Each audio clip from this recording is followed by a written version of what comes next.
The call came in just after 6 in the evening, right when the desert sun was starting to dip below the jagged ridgeline west of Shiprock. Officer Ray Yazzie had been sitting in his patrol unit outside the chapter house, finishing up paperwork from a domestic disturbance call earlier that day, when the radio crackled to life with that particular tone of urgency that made every cop's stomach tighten just a little bit. Dispatch reported a missing woman, last seen heading toward the Mesa country north of town, and the reporting party, a coworker from the trading post, said she'd been gone since late morning and wasn't answering her phone. Ray pulled his notepad closer, jotting down the details as the dispatcher relayed them. Claire Atwood, 32 years old, white female, blonde hair, about 5'6", driving a tan Ford Explorer with New Mexico plates. She worked part-time at the Hogback trading post and had told her supervisor she was heading out to photograph some rock formations for a project she was working on. Something about documenting traditional Navajo landmarks for a cultural preservation grant. She'd left around 10 that morning with a camera, a backpack, and a promise to be back by 3. It was now past 6, and no one had heard from her. Ray acknowledged the call, started his unit, and pulled out onto Highway 491, heading north toward the area where Claire had supposedly gone. The road stretched out before him, flat and empty, with the great stone monolith of Shiprock rising in the distance like a sentinel guarding the desert. He'd grown up out here, spent his whole life in the shadow of that rock, and he knew the land better than most. The Mesa country north of town was beautiful in its own harsh way, all red stone and sagebrush and silence, but it was also unforgiving. People got lost out there, people got hurt, and sometimes people just disappeared. The Bureau of Indian Affairs had jurisdiction over most of the reservation, but the Navajo Tribal Police handled the day-to-day calls, and Ray had been doing this job for almost 8 years now. He'd seen his share of missing persons cases, and most of them ended one of 2 ways. Either you found the person alive, embarrassed and dehydrated but otherwise okay, or you found them too late. There wasn't much middle ground. The drive took him about 20 minutes, and by the time he reached the turnoff that led toward the mesa, the sun was sitting heavy and orange on the horizon, casting long shadows across the land. He followed the dirt road as far as it would take him, his unit bouncing over washboard ruts and loose gravel, until he spotted the Explorer parked near the base of a low rise. Ray pulled up behind it, killed the engine, and stepped out into the cooling evening air. The wind was picking up, the way it always did out here at dusk, carrying with it the smell of juniper and dust. He approached the vehicle slowly, his hand instinctively resting on his duty belt, and peered through the driver's side window. The Explorer was empty, keys still in the ignition, a half-empty water bottle in the cup holder, and a camera bag sitting on the passenger seat. The doors were unlocked. Ray opened the driver's door and leaned in, scanning the interior for anything that might tell him where Claire had gone. There was a map folded on the dashboard, marked with a few pencil circles indicating spots she'd probably wanted to check out, and a small day pack on the back seat that looked like it contained snacks, sunscreen, and a first aid kit. Nothing looked disturbed, nothing looked wrong, but the fact that her keys and camera bag were still in the car told him she hadn't planned on being gone long. He stepped back from the vehicle and looked around, trying to get his bearings. The mesa rose up ahead of him, a massive table of sandstone and shale, its surface broken by deep arroyos and narrow canyons. There were a dozen different ways she could have gone, a dozen different trails and washes that wound through the rock, and most of them looked exactly the same. Ray pulled his radio from his belt and called it in, letting dispatch know he'd found the vehicle and was going to start a preliminary search on foot. The dispatcher acknowledged and said they'd send backup, but it would take time. The nearest unit was over in Red Valley, at least 40 minutes away, and by the time they got there it would be full dark. Ray clipped the radio back onto his belt, grabbed his flashlight from the unit and started walking toward the base of the mesa, scanning the ground for any sign of Claire's passage. The terrain was rough, all loose rock and scattered boulders, and it took him a few minutes to pick up a trail. He found it near the mouth of a narrow arroyo, a set of boot prints in the soft sand that led deeper into the canyon. They were small, consistent with a woman's hiking boots, and they were fresh, probably made within the last few hours. Ray followed them, moving carefully, his eyes sweeping back and forth across the ground. The arroyo walls rose up on either side of him, red stone streaked with black and orange, and the sound of the wind echoed off the rock in a low, hollow way that made the hair on the back of his neck stand up just a little. He'd been in places like this 100 times before, but there was something about the way the light was fading, the way the shadows were growing longer and darker, that made him feel like he was being watched. He followed the tracks for maybe a quarter mile, deeper into the canyon until they veered off to the left and started climbing up a steep slope toward the top of the mesa. Ray paused, looking up at the climb ahead of him, and checked his watch. It was almost 7 now, and the sun was nearly gone, just a thin slice of orange on the horizon. He had maybe 20 minutes of good light left, if that, and then it would be full dark. He keyed his radio again, updating dispatch on his position, and then started the climb. The slope was steep and loose, and he had to use his hands in places, grabbing onto rock outcroppings and scrub brush to pull himself up. By the time he reached the top, he was breathing hard, and his shirt was sticking to his back with sweat. He stood there for a moment, catching his breath, and looked around. The top of the mesa was flat and open, stretching out in all directions, a vast expanse of red rock and patchy grass. The wind was stronger up here, gusting hard enough to make his eyes water, and the temperature had dropped at least 10 degrees. Ray turned on his flashlight and swept the beam across the ground, looking for the boot prints again, but the surface up here was mostly solid rock, and he couldn't find any clear sign of which way Claire had gone. He started walking in the direction the tracks had been heading, moving slowly, calling out her name every few steps. "Claire! Claire Atwood! This is Officer Yazzie with the Navajo Tribal Police. If you can hear me, call out!" His voice was swallowed up by the wind, carried away across the empty mesa, and there was no response. He kept walking, sweeping his flashlight back and forth, the beam cutting through the gathering darkness. He walked for maybe another 10 minutes, covering a couple 100 yards of open ground, when he saw something that made him stop. There, on the ground about 20 feet ahead of him, was a small pile of rocks, stacked deliberately, one on top of the other, in a way that didn't look natural.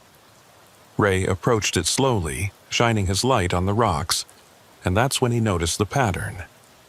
The rocks weren't just stacked, they were arranged in a specific way, with the largest at the bottom and the smallest at the top, and there were symbols scratched into the surface of the top rock, crude but deliberate.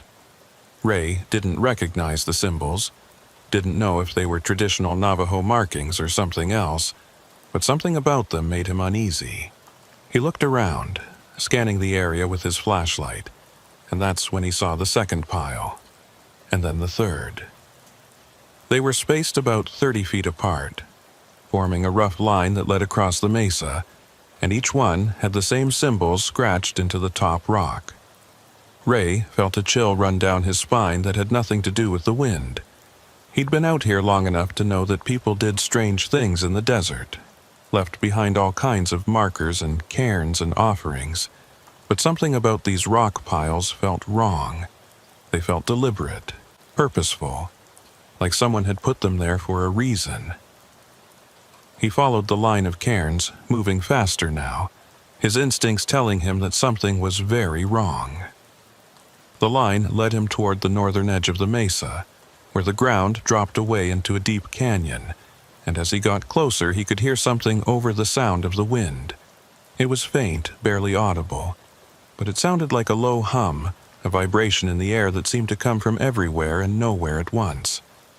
Ray stopped at the edge of the mesa and looked down into the canyon below. It was deep, maybe 200 feet, and the bottom was lost in shadow. He couldn't see anything down there, couldn't see any sign of Claire, but the humming sound was louder here, resonating up from the depths of the canyon like the sound of distant machinery. He pulled his radio and tried to call it in, but all he got was static. The signal was dead, probably blocked by the rock walls of the canyon, and for the first time since he'd started this search, Ray felt genuinely afraid. He looked back the way he'd come, back toward the distant lights of town, and then looked down into the canyon again. The smart thing to do would be to wait for backup, wait for the other officers to arrive, but he knew that by the time they got here it would be full dark, and if Claire was down there, if she was hurt or trapped, every minute counted. He made the decision in less than 5 seconds, clipping his radio back onto his belt and starting down the slope into the canyon. The descent was treacherous, the rock loose and crumbling under his boots, and he had to move slowly, testing each foothold before putting his weight on it. The humming sound grew louder as he descended, filling his ears, vibrating in his chest, and he couldn't shake the feeling that he was descending into something he didn't understand, something that was waiting for him at the bottom. By the time he reached the canyon floor, it was almost completely dark, the last remnants of twilight fading from the sky above. Ray turned on his flashlight and swept the beam around, taking in his surroundings. The canyon was narrow, maybe 30 feet across, with sheer walls rising up on both sides. The floor was littered with fallen rocks and dead brush, and there, near the far wall, was something that made his blood run cold. It was a backpack, the same color and style as the one he'd seen in Claire's vehicle, lying on the ground next to a large boulder. Ray approached it slowly, his hand moving to his sidearm, and that's when he saw the blood. It was on the boulder, a dark smear that looked black in the beam of his flashlight, and there were drag marks in the dirt leading away from it, deeper into the canyon. Ray's heart was pounding now, his mouth dry, and he followed the drag marks, moving as quietly as he could, the humming sound in his ears making it hard to think. The drag marks led him around a bend in the canyon, and that's when he saw her. Claire Atwood was lying on the ground about 50 feet ahead of him, her body twisted at an unnatural angle, one arm pinned beneath her. Ray rushed forward, dropping to his knees beside her, his hands moving to her neck to check for a pulse. She was alive, barely, her breathing shallow and ragged, and there was blood on her face, on her hands, soaking into the dirt beneath her. Ray pulled his radio, tried again to call for help, but the static was worse now, a roar of white noise that made it impossible to transmit. He tossed the radio aside and turned his attention back to Claire, checking her for injuries. Her left leg was bent at a bad angle, probably broken, and there was a deep gash on the side of her head that was still bleeding. He pulled off his jacket, wadded it up, and pressed it against the wound, trying to stop the bleeding. "Claire," he said, his voice urgent. "Claire, can you hear me? My name is Ray Yazzie. I'm with the tribal police. You're going to be okay. I'm going to get you out of here." Her eyes fluttered open, unfocused, and she looked at him with an expression that was equal parts fear and confusion. "He's here," she whispered, her voice so faint he almost didn't hear it. "He's been watching me." Ray felt his stomach drop. "Who's here? Who's been watching you?" Claire's eyes rolled back in her head, and she went limp, unconscious, and Ray swore under his breath. He looked around, scanning the canyon with his flashlight, and that's when he realized the humming sound had stopped. The silence that followed was absolute, oppressive, the kind of silence that felt like it was pressing down on him, suffocating him. And then, from somewhere behind him, he heard footsteps. Ray spun around, his flashlight cutting through the darkness, and that's when he saw the figure standing at the mouth of the canyon. It was tall, maybe 6.5 feet, dressed in dark clothing that seemed to blend into the shadows, and it was just standing there, watching him. Ray's hand went to his sidearm, his fingers closing around the grip, and he called out, his voice echoing off the canyon walls. "This is the Navajo Tribal Police. Identify yourself." The figure didn't move, didn't respond, and for a moment Ray thought it might not be a person at all, might be some trick of the light, some shadow cast by the rocks. But then it took a step forward, and Ray saw the eyes. They caught the beam of his flashlight and reflected it back at him, glowing in the darkness like the eyes of an animal, and Ray felt every instinct in his body screaming at him to run. But he didn't run. He couldn't. Claire was lying at his feet, bleeding and unconscious, and there was no way he was going to leave her. He drew his sidearm, leveling it at the figure, his hand steady despite the fear coursing through his veins. "Stop right there," he said, his voice hard. "Don't come any closer." The figure stopped, tilted its head slightly as if considering him, and then it spoke. The voice was low, guttural, and it didn't sound quite human, the words distorted in a way that made Ray's skin crawl. "You shouldn't be here," it said. "This is not a place for you." Ray kept his weapon trained on the figure, his finger on the trigger. "I'm taking her out of here. If you try to stop me, I will shoot." The figure laughed, a sound that echoed off the canyon walls and seemed to come from everywhere at once. "You can try," it said, and then it moved. It moved faster than anything Ray had ever seen, closing the distance between them in the blink of an eye, and suddenly it was on him. Ray fired, the muzzle flash lighting up the canyon, but the figure didn't stop. It slammed into him, knocking him backward, and Ray felt his head hit the ground hard enough to make his vision swim. The flashlight went flying, spinning across the ground, and for a moment everything was chaos, a blur of movement and pain and darkness. Ray fought back, throwing punches, trying to get the thing off him, but it was impossibly strong, its hands like iron around his throat. He couldn't breathe, couldn't think, and the edges of his vision were starting to go dark when suddenly the pressure was gone. The figure released him, stepping back, and Ray gasped for air, rolling onto his side, his hand scrabbling for his weapon. But when he looked up, the figure was gone. It had vanished into the darkness as quickly as it had appeared, leaving no trace, no sound, nothing but the echo of its laughter still ringing in Ray's ears. Ray lay there for a moment, his chest heaving, his mind struggling to process what had just happened. Then he heard Claire moan behind him, and instinct took over. He pushed himself to his feet, grabbed his flashlight, and went back to her side. He had to get her out of here, had to get them both out of here before that thing came back.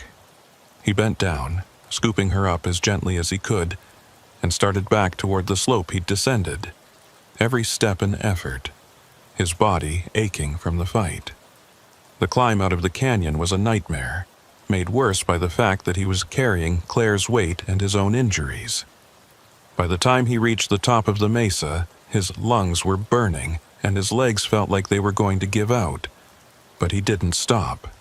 He kept moving, across the open ground, back toward the arroyo, down the slope, until finally, blessedly, he saw the lights of his patrol unit in the distance. He made it back to the vehicle just as backup arrived, 2 other tribal officers pulling up in their units, their headlights cutting through the darkness. Ray laid Claire down on the ground, waving the officers over, and within minutes they had called for an ambulance and were working to stabilize her. One of the officers, a younger guy named B-Gay, looked at Ray and asked what had happened. Ray opened his mouth to answer, to tell them about the figure in the canyon, about the humming sound and the rock cairns, and the eyes that glowed in the dark. But the words caught in his throat. How could he explain what he'd seen? How could he make them believe him? In the end, he just shook his head and said, "I don't know, but something's out there." The ambulance took Claire Atwood to the Northern Navajo Medical Center in Shiprock just after 9 that night, and Ray Yazzie spent the next 3 hours at the station filing his incident report. He sat at his desk in the small squad room, the fluorescent lights humming overhead, and stared at the blank screen of his computer for a long time before he started typing. The other officers had cleared out for the night, leaving him alone with his thoughts and the sound of the old building settling around him. His supervisor, Captain Franklin So, had told him to take his time with the report, to be thorough, and Ray knew what that meant. It meant they wanted every detail, every observation, everything he'd seen and heard out there on the mesa. But how was he supposed to write about what had happened in that canyon? How was he supposed to put into words the feeling of those hands around his throat, the sound of that voice, the sight of those glowing eyes in the darkness? He started with the facts, the objective details that any officer would include in a missing person case. He described finding Claire's vehicle, following her tracks into the arroyo, climbing up to the mesa, discovering the rock cairns. He wrote about the descent into the canyon, finding Claire injured and unconscious, the blood on the boulder and the drag marks in the dirt. And then he came to the part where he'd seen the figure, and his fingers hesitated over the keyboard. Ray had been a cop long enough to know how these things worked. You report something strange, something that doesn't fit into the neat categories of standard police work, and people start looking at you differently. They start questioning your judgment, your reliability, your fitness for duty. He'd seen it happen to other officers, good cops who'd reported things they couldn't explain, and he'd watched their careers slowly unravel as a result. But he'd also taken an oath to tell the truth, and the truth was that something had been in that canyon with him, something that had attacked him and then vanished without a trace. So he wrote it down. He described the figure in as much detail as he could remember, the height, the dark clothing, the eyes that had reflected his flashlight beam. He wrote about the physical confrontation, about firing his weapon and missing, about being knocked to the ground and nearly strangled before the figure disappeared. When he finished typing, he read through the report twice, checking for any errors or inconsistencies, and then he saved it and sent it to Captain So's inbox. It was after midnight by the time he logged out of the system, grabbed his jacket, and headed for the parking lot. The night air was cold and still, and the sky above was filled with stars, so many that they looked like salt spilled across black velvet. Ray stood there for a moment, breathing in the desert air, and tried to shake the feeling that he was still being watched. He drove home to his small house on the eastern edge of town, a one-bedroom place he'd bought a few years back when he'd finally saved up enough for a down payment. It wasn't much, but it was his, and after the chaos of the evening it felt good to walk through the front door and lock it behind him.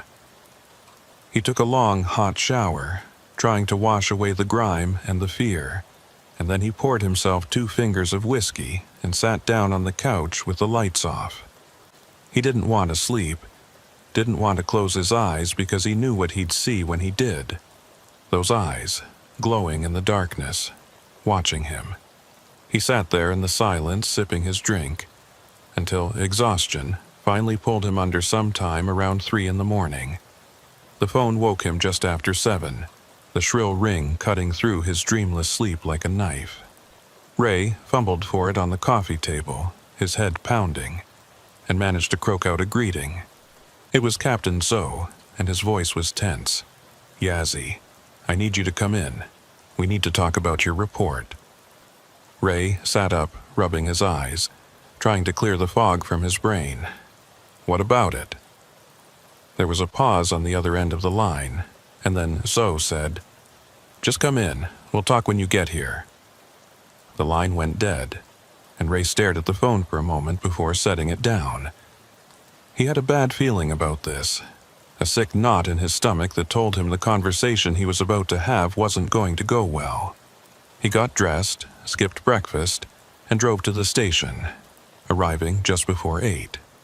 Captain Franklin So was waiting for him in his office, a cramped space at the back of the building that smelled like old coffee and paper. So was in his late 50s, a career cop with gray hair and a face that looked like it had been carved from the same red stone as the Mesa country. He'd been Ray's supervisor for the past 4 years, and Ray respected him, trusted him, but the look on So's face when Ray walked into the office told him that trust was about to be tested. So gestured to the chair across from his desk, and Ray sat down, waiting. So picked up a printed copy of Ray's incident report and tapped it with one finger. "I read this 3 times last night," he said, "and I'm still not sure what to make of it." Ray met his gaze and said, "It's what happened." So nodded slowly. "I believe you believe that, but you have to understand how this looks. You're telling me you encountered some kind of... What, exactly? A person? Something else?" Ray leaned forward, his hands clasped between his knees. "I don't know what it was. I know what I saw, and I know it attacked me. I fired my weapon at it, and it didn't stop. It moved faster than anything I've ever seen, and then it just disappeared." Zoe set the report down on his desk and rubbed his face with both hands. "Did you hit your head during the encounter? You wrote that you fell and struck your head on the ground." Ray nodded. "I did, but I know what I saw. It happened before I hit my head, not after." Zoe sighed. "Look, Ray, I'm not saying you're lying. I'm not even saying you're wrong. But we have to be careful with this. Claire Atwood is in the hospital right now with a broken leg and a serious head injury, and we need to figure out what happened to her. If we start throwing around stories about mysterious figures with glowing eyes, it's going to make us look like a bunch of idiots.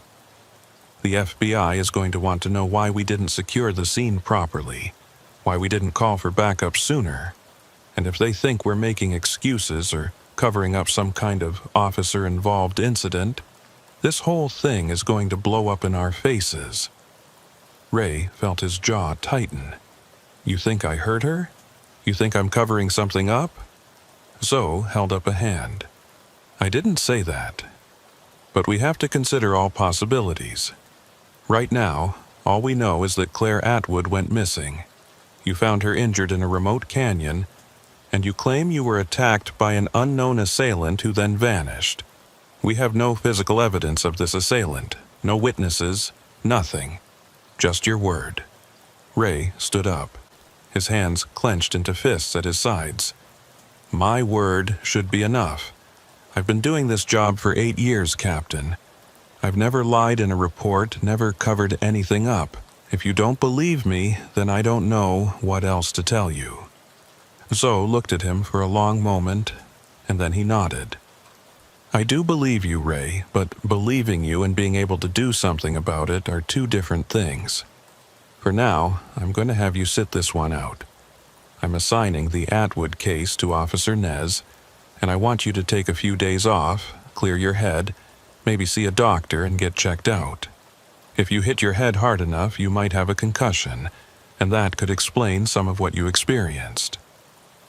Ray wanted to argue, wanted to tell Zoe that he was fine, that he didn't need time off, but he could see in the captain's eyes that it wasn't a request. It was an order. He nodded stiffly and said, "Fine, I'll take a few days." Zoe stood up and walked around the desk, putting a hand on Ray's shoulder. "This isn't a punishment, Ray. I just need to make sure everything is handled by the book. Take care of yourself, and when you come back, we'll figure out what the next steps are."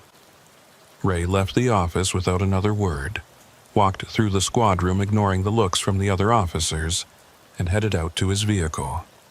He sat behind the wheel for a few minutes, his hands gripping the steering wheel so hard his knuckles turned white, and then he started the engine and drove. He didn't know where he was going at first, just drove aimlessly through town, past the trading post and the chapter house, and the small cluster of buildings that made up downtown Shiprock. Eventually, he found himself heading north again, back toward the mesa, and he realized that some part of him needed to go back there, needed to see the place in daylight, needed to prove to himself that what he'd experienced had been real. He reached the turnoff and followed the dirt road to the base of the mesa. parking his unit in the same spot he'd parked the night before. Claire's Explorer was gone, probably towed to the impound yard, and in the bright morning light the landscape looked completely different. The red rock glowed in the sunlight. The sky was a brilliant blue, and there was nothing threatening or ominous about the place. It looked like what it was: empty desert. Beautiful and harsh and indifferent. Ray got out of his vehicle and started walking toward the arroyo, retracing his steps from the night before. The boot prints were still there in the sand, his and Claire's, a record of their passage, and he followed them into the canyon.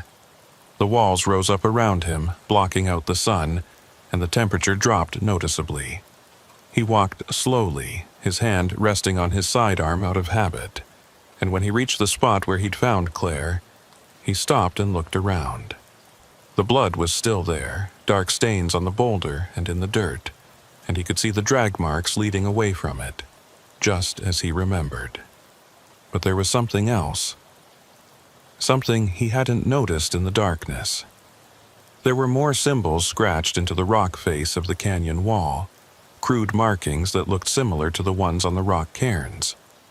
Ray approached them slowly, running his fingers over the lines, and he realized they weren't random. They formed a pattern, a design that looked almost like a map, with lines radiating out from a central point. He pulled out his phone and took a few pictures, zooming in to capture the details, and then he continued deeper into the canyon, following the path he'd taken the night before. He reached the spot where the figure had appeared, where it had attacked him, and he stopped, looking around carefully. There were no footprints, no signs of struggle, nothing to indicate that anyone else had been here. The ground was undisturbed, the rocks and brush exactly as they should be, and for a moment Ray felt a cold wave of doubt wash over him. Had he imagined it?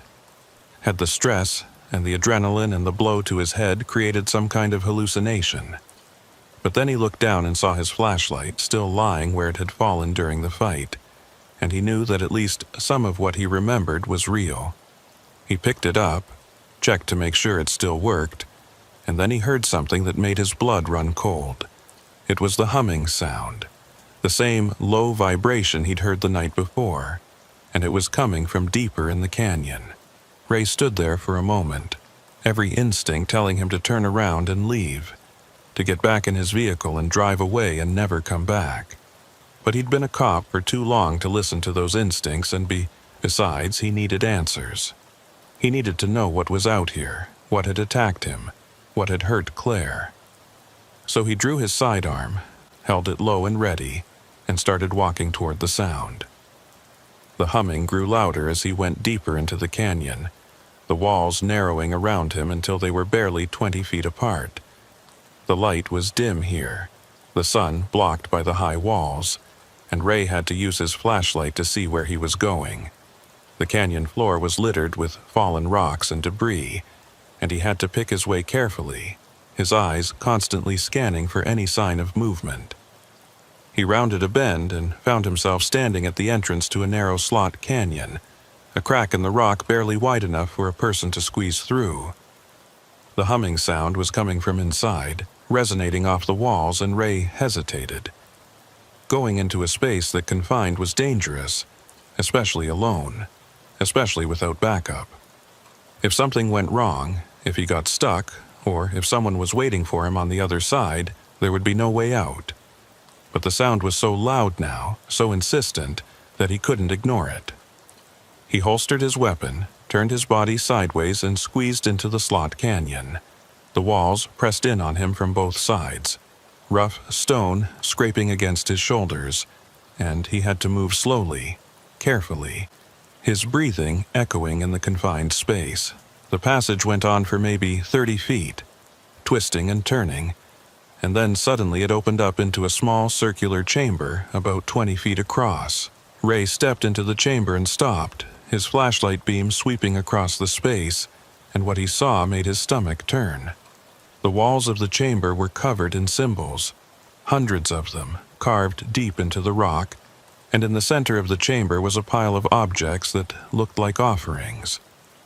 There were pieces of clothing, jewelry, scraps of paper with writing on them, and other things that Ray couldn't immediately identify. But what drew his attention, what made his breath catch in his throat, was the object sitting on top of the pile. It was a human skull, old and weathered, with more symbols carved into the bone. Ray approached it slowly, his mind racing, trying to make sense of what he was seeing. This wasn't just some random collection of junk. This was a shrine, deliberately constructed, carefully maintained, and the humming sound was coming from it, vibrating through the air like a physical presence. Ray pulled out his phone and took pictures, documenting everything he could see, and then he noticed something else. There, partially buried under a piece of cloth, was a driver's license. He reached down carefully, using a pen from his pocket to move the cloth aside, and his heart sank when he saw the name on the license. It belonged to a woman named Sandra Key, and Ray recognized the name immediately. Sandra had gone missing 3 years ago, vanished without a trace while hiking in the Mesa country, and despite an extensive search, her body had never been found. The case had gone cold, one of dozens of unsolved missing persons cases on the reservation, and now Ray was looking at her license sitting in some kind of ritual chamber in the middle of nowhere.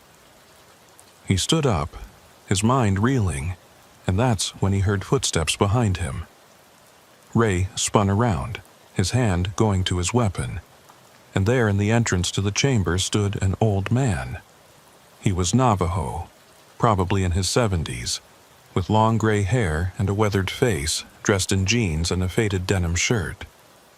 He looked at Ray with the dark, knowing eyes and said, "You shouldn't be here, Officer Yazzie."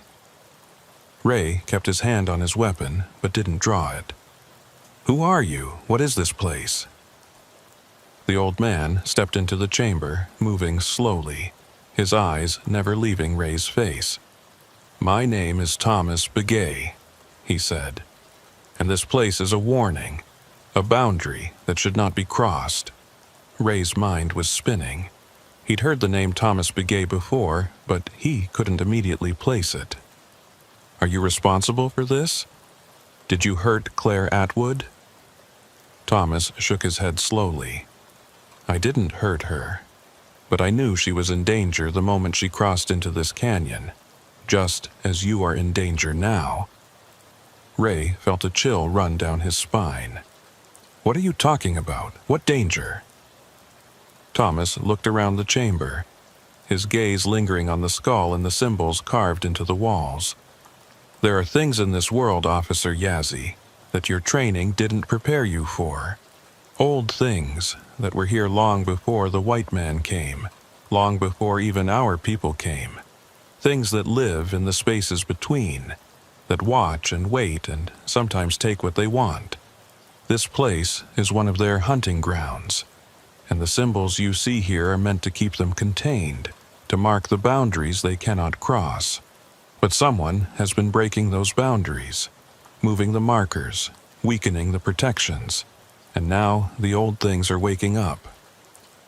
Ray stared at him, trying to process what he was hearing. It sounded like superstition, like the kind of old stories his grandmother used to tell him when he was a child. Stories about skinwalkers and evil spirits and things that walked in the dark. But Ray was a cop, a man of facts and evidence, and he didn't believe in that kind of thing. Except that he'd seen something in this canyon the night before. Something that had moved faster than anything human. Something with eyes that glowed in the dark. "You're saying that thing I saw last night, that attacked me, that's one of these old things?" Thomas nodded. "It is. And it marked you, Officer Yazzie. It knows you now, knows your scent, your face. It will come for you again, unless you do something to protect yourself." Ray felt his patience wearing thin. "This is insane. I need answers, real answers, not ghost stories. If you know something about what happened to Claire Atwood, About what happened to Sandra Key and all the other people who've gone missing out here. You need to tell me right now." Thomas looked at him with something that might have been pity. "I've been tracking these disappearances for 20 years, Officer Yazzie. I've found 12 bodies, maybe more, all of them taken by the old things. The police never listen, never believe, and so the bodies pile up and the old things grow stronger. You can dismiss what I'm telling you as superstition if you want, but deep down you know the truth. You felt it last night when that thing had its hands around your throat. You felt how strong it was, how wrong it was. You know it wasn't human." Ray wanted to argue, wanted to tell Thomas he was wrong, but the words died in his throat because he knew the old man was right. Whatever he'd encountered in that canyon, it hadn't been human. It had been something else, something that defied explanation, and the realization of that made him feel more afraid than he'd ever been in his life. Thomas reached into his pocket and pulled out something small, wrapped in cloth. He held it out to Ray and said, "Take this. Keep it with you. It won't stop the old things, but it will give you some protection, make it harder for them to find you." Ray looked at the offered object and said, "What is it?" Thomas unwrapped the cloth, revealing a small stone pendant carved with symbols similar to the ones Ray had seen throughout the canyon. "It's a ward, made by my grandfather's grandfather. It's been in my family for generations, passed down to those who hunt the old things. You'll need it more than I do now." Ray hesitated, and then he reached out and took the pendant. It was cold to the touch, smooth and heavy in his palm, and the moment he closed his fingers around it, the humming sound in the chamber suddenly stopped. The silence that followed was absolute, and Ray looked up at Thomas with wide eyes. "What just happened?" Thomas smiled, a thin, tired smile. "The old things don't like those symbols. They burn them, repel them. As long as you carry that, they'll keep their distance. But Officer Yazzie, you need to understand something. The old things are patient. They can wait years, decades even, for the right moment. And when that moment comes, no ward, no protection, will save you if you're not prepared." Ray slipped the pendant into his pocket and said, "How do I prepare? How do I stop this?" Thomas shook his head. "You can't stop it. None of us can. All we can do is try to contain it, to keep it from spreading. The symbols, the cairns, the boundaries, they're all meant to keep the old things confined to certain areas, to keep them from wandering freely. But someone has been moving the markers, breaking the protections, and I don't know why. Until we find out who and stop them, the disappearances will continue." Ray felt a surge of frustration. "Then help me. Show me where the markers are. Tell me what to look for. If someone's moving them, there has to be evidence, tracks, something we can use to identify them." Thomas considered this for a moment, and then he nodded. "I'll show you. But you have to promise me something, Officer Yazzie. Whatever you see, whatever you learn, you cannot tell your superiors everything. They won't believe you, and they'll have you removed from the force, labeled as unstable. You have to work within the system, but you also have to work outside it. Do you understand?" Ray didn't like it. Didn't like the idea of keeping secrets or working behind his captain's back, but he also knew that Thomas was right. If he went back to the station and told Captain So about shrines and old things and protective wards, he'd be laughed out of the building or sent for a psychiatric evaluation. So he nodded and said, "I understand. Show me." Thomas led him out of the chamber, back through the slot canyon, and out into the main canyon. They walked together in silence, the old man moving with a surprising agility for his age, and Ray followed, his mind full of questions. They climbed out of the canyon and onto the mesa, and Thomas led him to the line of rock cairns that Ray had discovered the night before. "These are the markers," Thomas said, kneeling beside one of the cairns. Each one marks a boundary point, a place where the protections are strongest. There are dozens of them scattered across the mesa, forming a network that contains the old things. But look here. He pointed to the cairn, and Ray could see that some of the rocks had been disturbed, moved slightly out of alignment. Someone has been tampering with them, weakening the protections. If enough of them are damaged, the boundaries will fail completely, and the old things will be free to roam wherever they want. Ray knelt beside Thomas, examining the cairn more closely. How can you tell it was tampered with? Maybe it was just the wind, or animals. Thomas shook his head. The wind doesn't move rocks this size, and animals don't disturb them in this pattern. Someone did this deliberately, someone who knows what these markers are and what they're protecting.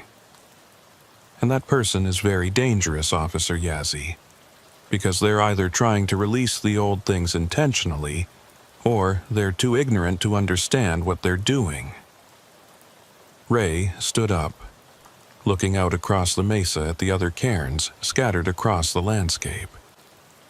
If someone's moving these markers, they had to come out here, probably multiple times. That means there might be vehicle tracks, footprints, maybe even surveillance footage from traffic cameras or gas stations. I can work that angle, try to identify who's been coming out here. Thomas nodded approvingly. That's good. Use your skills, your training, but remember what I told you. The old things are real, and they are watching. Be careful, Officer Yazzie. Ray looked at the old man and said, "Why are you telling me all this? Why now?" Thomas stood up slowly, brushing the dust from his knees, and looked out toward the distant horizon where Shiprock rose like a jagged tooth against the sky. "Because I'm old, and I'm tired, and I can't do this alone anymore. For 20 years I've been trying to keep the boundaries intact, trying to keep the old things contained, and I've failed. People keep disappearing, and no one believes me when I try to warn them. But you, Officer Yazzie, you've seen them now. You've felt their touch. You know the truth, and that means you can help me. Together, maybe we can stop whoever is breaking the protections before it's too late." Ray felt the weight of what Thomas was asking settle on his shoulders like a physical burden. He'd become a cop to help people, to protect his community, and now he was being told that there was a threat out here that was beyond anything he'd been trained to handle. A threat that existed in the shadows, and the old stories and the spaces between reality and nightmare. But he'd also seen that threat firsthand, had felt its hands around his throat, and he knew he couldn't walk away. "All right," he said finally. "I'll help you, but we do this my way. We gather evidence, we build a case, and we find whoever is doing this. And if these old things are real, if they're really out here hurting people, then we find a way to stop them, too." Thomas smiled, and for the first time, Ray saw something like hope in the old man's eyes. "Then we have work to do, Officer Yazzie. Come, I'll show you the other markers, and we'll see which ones have been disturbed." They spent the next 3 hours walking the mesa, checking each cairn, documenting which ones had been tampered with and which ones were still intact. Ray took photographs, made notes, and tried to look for any pattern in the disturbances.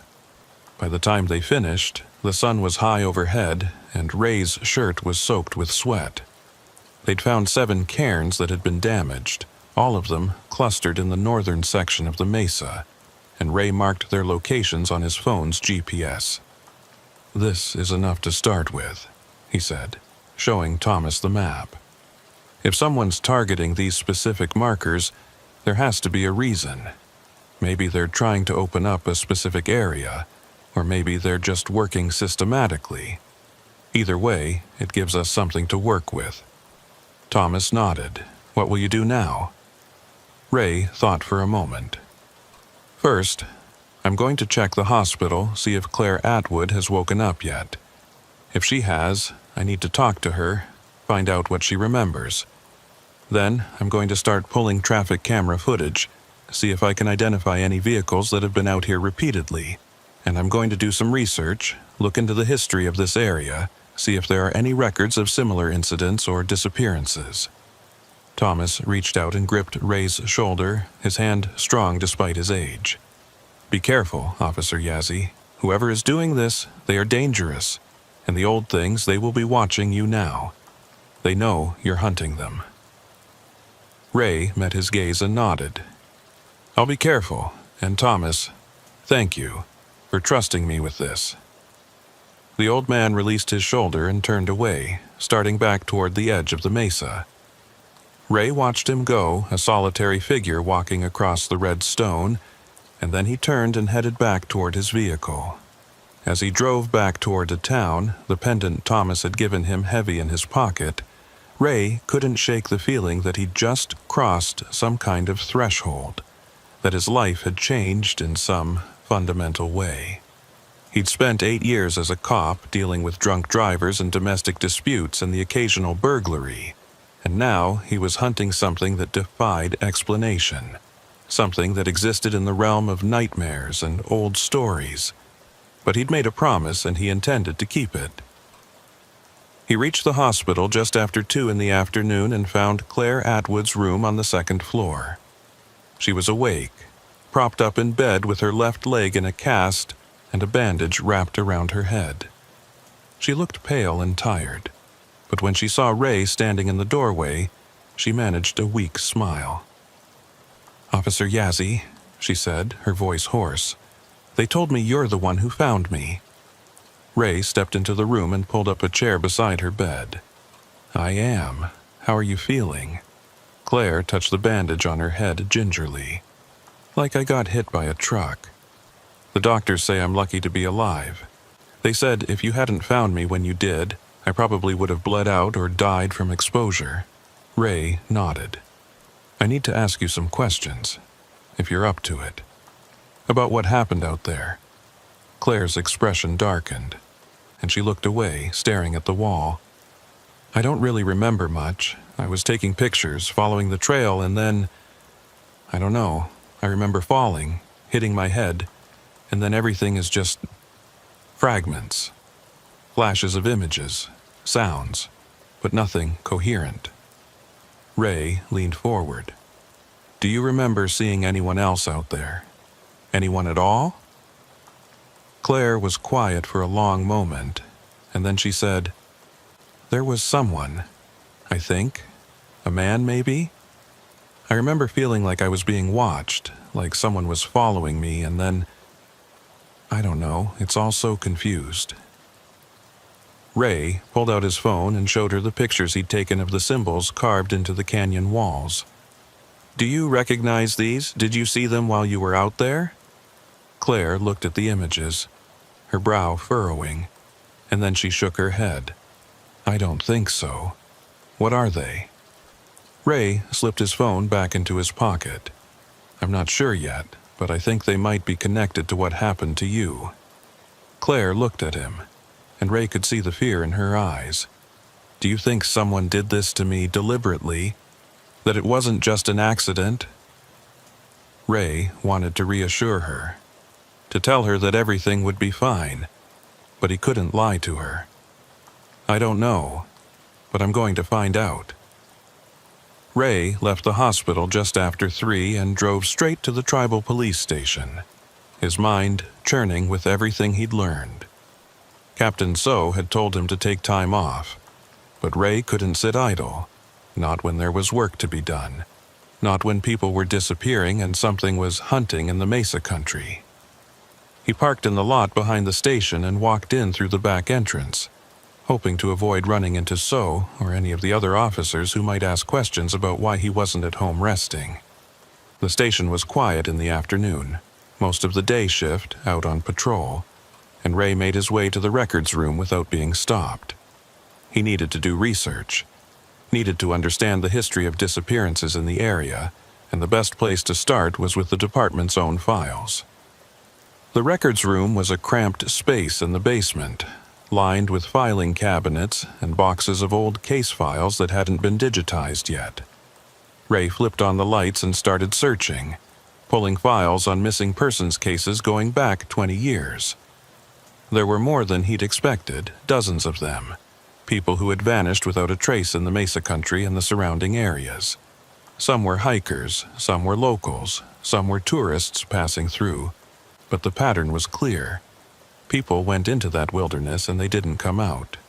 Ray spread the files across a table and started making notes, looking for connections, for anything that might tell him what was happening out there. Most of the cases had gone cold within weeks, the searches turning up nothing, no bodies, no evidence, just empty desert and unanswered questions. He found Sandra Key's file and pulled it, reading through the incident reports and witness statements. She'd been 24 when she disappeared, a graduate student studying geology at the University of New Mexico, out hiking alone to collect rock samples for her thesis. Her car had been found at the same spot where Claire Atwood's vehicle had been discovered, and the search teams had combed the mesa for days without finding any trace of her. The case had eventually been closed, marked as a probable accidental death, exposure or a fall, body never recovered. But Ray knew better now. He'd seen her driver's license in that chamber, mixed in with the offerings and the symbols and the skull, and he knew she hadn't died from exposure. She'd been taken, just like the others, and her body was probably buried somewhere out there in the desert. Food for the old things that Thomas Begay had warned him about. Ray pulled more files, going further back, and he found a pattern that made his blood run cold. Every 3 or 4 years, there was a cluster of disappearances. Sometimes 2 or 3 within a few months of each other, and then things would go quiet again for a while. It was like whatever was out there was feeding, taking what it needed, and then going dormant until it was hungry again. And now, with Claire Atwood's attack and the damaged cairns that Thomas had shown him, it looked like a new cycle was starting. Ray photographed the relevant pages from the files with his phone, careful to document everything, and then he started looking for anything that might tell him who had been out in the Mesa country around the times of the disappearances. Traffic citations, incident reports, anything that might give him a lead. He was so focused on the files that he didn't hear the footsteps on the stairs until it was too late. The door to the records room opened, and Captain Franklin So walked in, his expression a mixture of concern and irritation. "Yazzie," he said, his voice hard. "What are you doing here? I told you to take time off." Ray straightened up, meeting his captain's gaze. "I'm following up on the Atwood case. There are things in these files that connect to what happened to her, patterns that suggest—" Zoe held up a hand, cutting him off. "I don't want to hear it. I gave you an order, and you're disobeying it. That's not like you, Ray." Ray felt his frustration boiling over. "Captain, there's something going on out there. People have been disappearing from the mesa for years, and nobody's been connecting the dots. I found evidence today that—" Zoe's expression darkened. "Evidence of what? Ghost stories, ancient curses? I read your report, Ray, and I know what you think you saw out there, but we deal in facts, not superstition. Now I'm telling you one more time. Go home, rest, and when you come back we'll talk about your future with this department." The words hit Ray like a physical blow. "My future? You're threatening my job?" Zoe's voice softened slightly. "I'm not threatening anything. I'm trying to help you. You've been a good officer, Ray, but you're not acting like yourself. You got hit in the head, you had a traumatic experience, and you need time to process it. That's not weakness, that's just being human. But if you keep pushing this, if you keep pursuing leads based on nothing but old stories and your own imagination, then yes, we're going to have a problem." Ray wanted to argue, wanted to show Zoe the photographs, the connections he'd found in the files, but he could see it would be pointless. The captain had already made up his mind, had already decided that Ray was suffering from some kind of stress-induced delusion, and nothing Ray said would change that. So he nodded, gathered up his notes, and said, "Fine, I'll go home." So watched him leave, and Ray could feel the captain's eyes on his back as he climbed the stairs and walked out of the station. But Ray had no intention of going home. He had work to do, and if he had to do it without the department's support, then so be it. He got into his unit and drove, heading toward the eastern edge of town where Thomas Begay had said he lived. Ray found the address after asking directions from an elderly woman working at a roadside fruit stand. It was a small trailer set back from the road, surrounded by scrub brush and a chain-link fence. An old pickup truck was parked in front, covered in dust, and as Ray pulled up, he saw Thomas sitting on the front steps, smoking a hand-rolled cigarette. The old man looked up as Ray approached and nodded, as if he'd been expecting him. "Captain didn't believe you," Thomas said, more a statement than a question. Ray shook his head. "No, he thinks I'm having some kind of breakdown. He's threatening to take me off active duty if I don't drop this." Thomas took a long drag from his cigarette and blew the smoke out slowly. "I told you they wouldn't believe. The old things, they've survived this long because people refuse to see them, refuse to accept that they're real. It's easier to dismiss the truth as superstition than to face what's really out there." Ray sat down on the steps beside Thomas, feeling the weight of exhaustion settling into his bones. He hadn't slept properly in 2 days. His body was aching from the climb and the fight, and his head was pounding from the stress of it all. "I found the files," he said. "Going back 20 years, dozens of missing persons, all from the Mesa country, all unsolved. The pattern is there, clear as day, but nobody's put it together. Or if they have, they've buried it." Thomas nodded. "I've tried to tell them. Every time someone goes missing, I go to the police. I show them the evidence, but they don't listen. They think I'm just a crazy old man telling ghost stories. But you've seen it now, Officer Yazzie. You know the truth."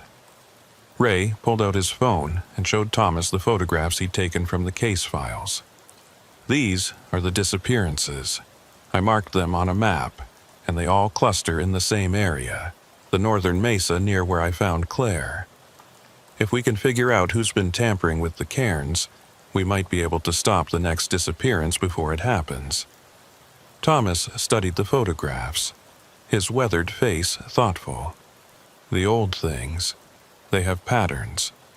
They hunt in cycles, taking what they need and then resting. But someone is feeding them, keeping them strong, moving the markers to give them more hunting ground. We need to find that person, and we need to stop them." Ray looked at the old man. "You said you've been tracking this for 20 years. Have you ever found anything that might tell us who's behind it? Any witnesses? Any evidence?" Thomas was quiet for a moment, and then he said, "There was one. A man named Hosteen, worked as a maintenance supervisor for the BLM. He used to patrol the Mesa country, checking on the roads and the markers. About 5 years ago, he told me he'd seen someone out there at night, moving the cairns, performing some kind of ritual. He tried to confront them, and 2 days later he was found dead in his trailer. Official cause of death was heart attack, but I knew better. The old things got to him."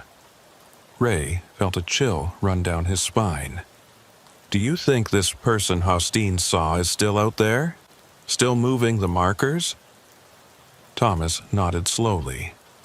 "I do, and I think they're getting bolder. The number of damaged cairns has increased over the past year, and the old things are becoming more active. It's only a matter of time before they take someone else." Ray stood up, his mind made up. "Then we need to set a trap. If this person is going out to the mesa regularly to move the markers, we can stake out the area, catch them in the act. I can use my department access to pull traffic camera footage, see if there's a vehicle that shows up repeatedly on the roads leading to the mesa. Once we have a pattern, We can predict when they'll come back and be waiting for them." Thomas looked up at him, a hint of approval in his dark eyes. "That's good thinking. But Officer Yazzie, you need to understand something.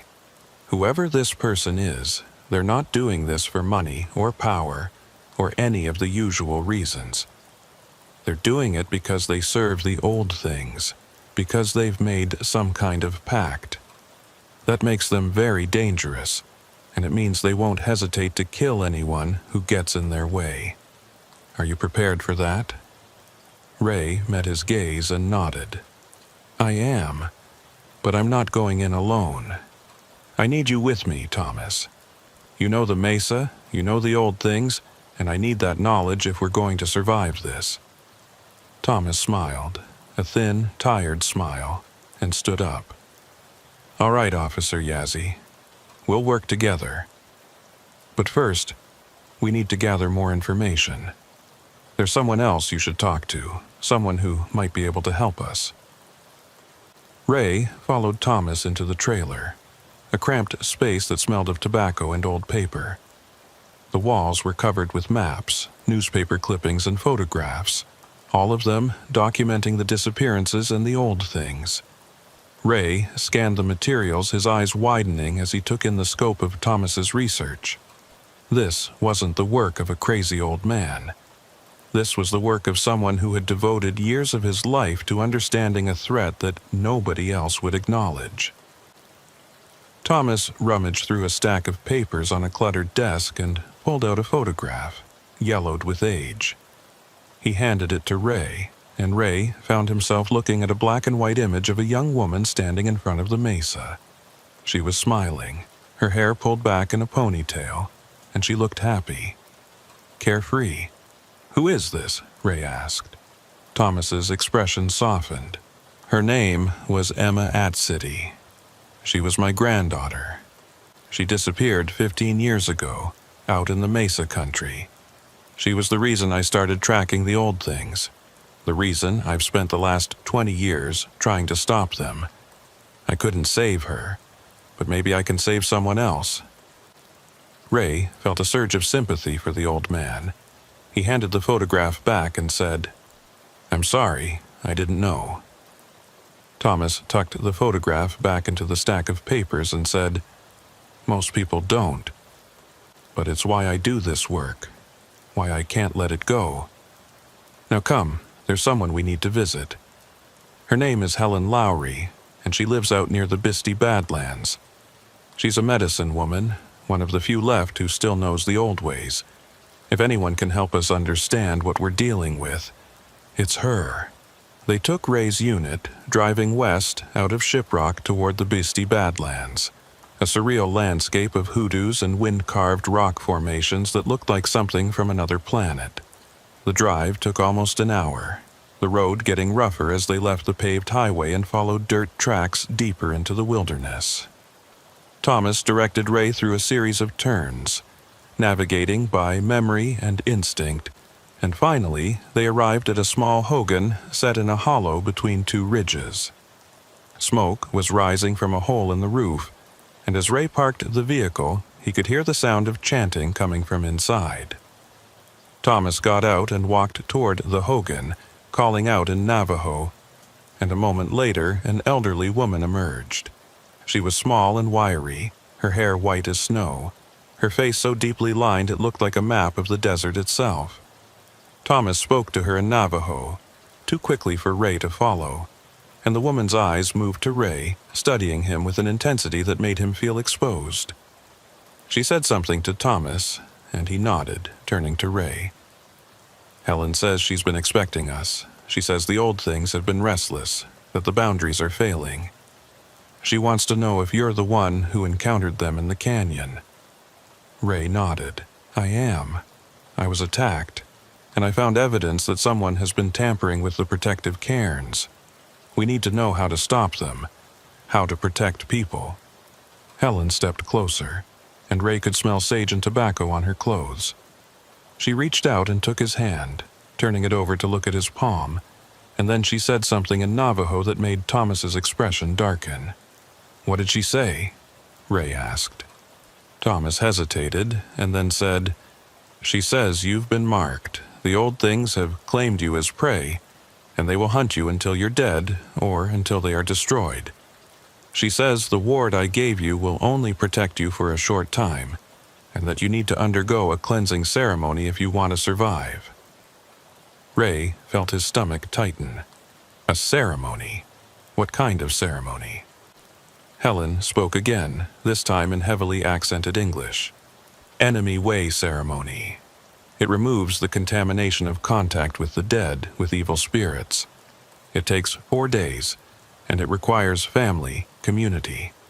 Without it, the old things will find you no matter where you hide. Ray shook his head. "I don't have 4 days.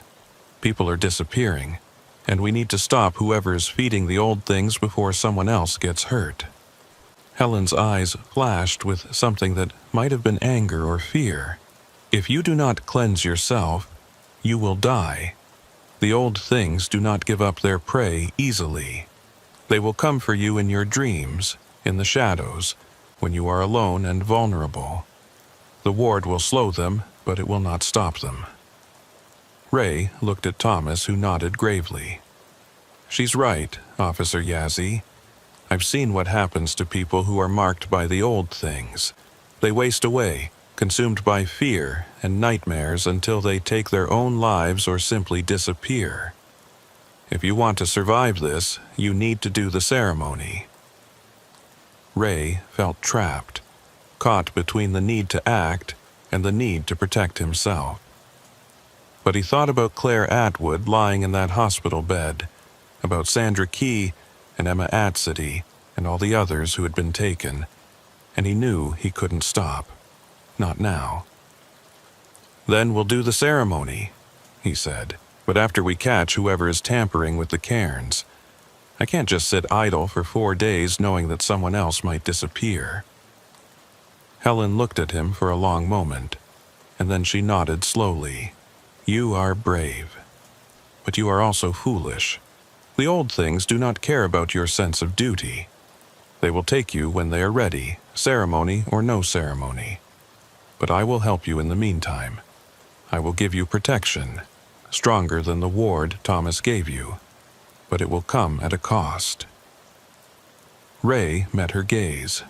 What cost? Helen turned and walked back toward the T. Hogan, gesturing for Ray and Thomas to follow. Inside, the space was dim and smoky, lit by a small fire burning in the center. The walls were hung with bundles of dried herbs and animal pelts, and Ray could see ritual objects arranged on a small altar in the corner. Helen moved to the altar and began gathering items: a small clay bowl, a bundle of sage, a black stone that looked like obsidian. She worked in silence, her movements precise and deliberate, and Ray watched, feeling like he was witnessing something ancient and powerful. When she was finished, she turned to Ray and said, "Give me your hand." Ray extended his hand, and Helen took it, turning his palm up. She picked up the black stone and pressed it against his palm, and Ray felt a sudden sharp pain, like the stone was burning his skin. He tried to pull away, but Helen's grip was iron, holding him in place as she chanted in Navajo, the words rising and falling in a rhythmic pattern. The pain intensified, spreading up his arm, and Ray gritted his teeth, forcing himself not to cry out. After what felt like an eternity, Helen released his hand, and Ray looked down to see a symbol burned into his palm, a circular design similar to the ones he'd seen carved into the rocks on the mesa. The skin around it was red and inflamed, but the symbol itself was black as coal. "This will protect you," Helen said, her voice hoarse from the chanting. "But only for a time. The old things will sense it, and they will try to break through. When that happens, you will feel pain, and you will know they are close. You must not ignore it. You must not let them get near you." Ray flexed his hand, feeling the ache in his palm, and nodded. "Thank you. What's the cost you mentioned?" Helen's expression was grim. The cost is that you are now bound to this place, to the mesa and the old things. You cannot leave, cannot run until this is finished. If you try to flee, the protection will fail, and you will die. Do you understand?" Ray felt the weight of her words settle over him like a shroud. He was trapped now, bound to this fight whether he wanted to be or not. But he'd known from the moment he'd stepped into that canyon, from the moment he'd felt those hands around his throat, that there was no going back. "I understand," he said. Helen nodded and turned to Thomas. "You must keep him safe.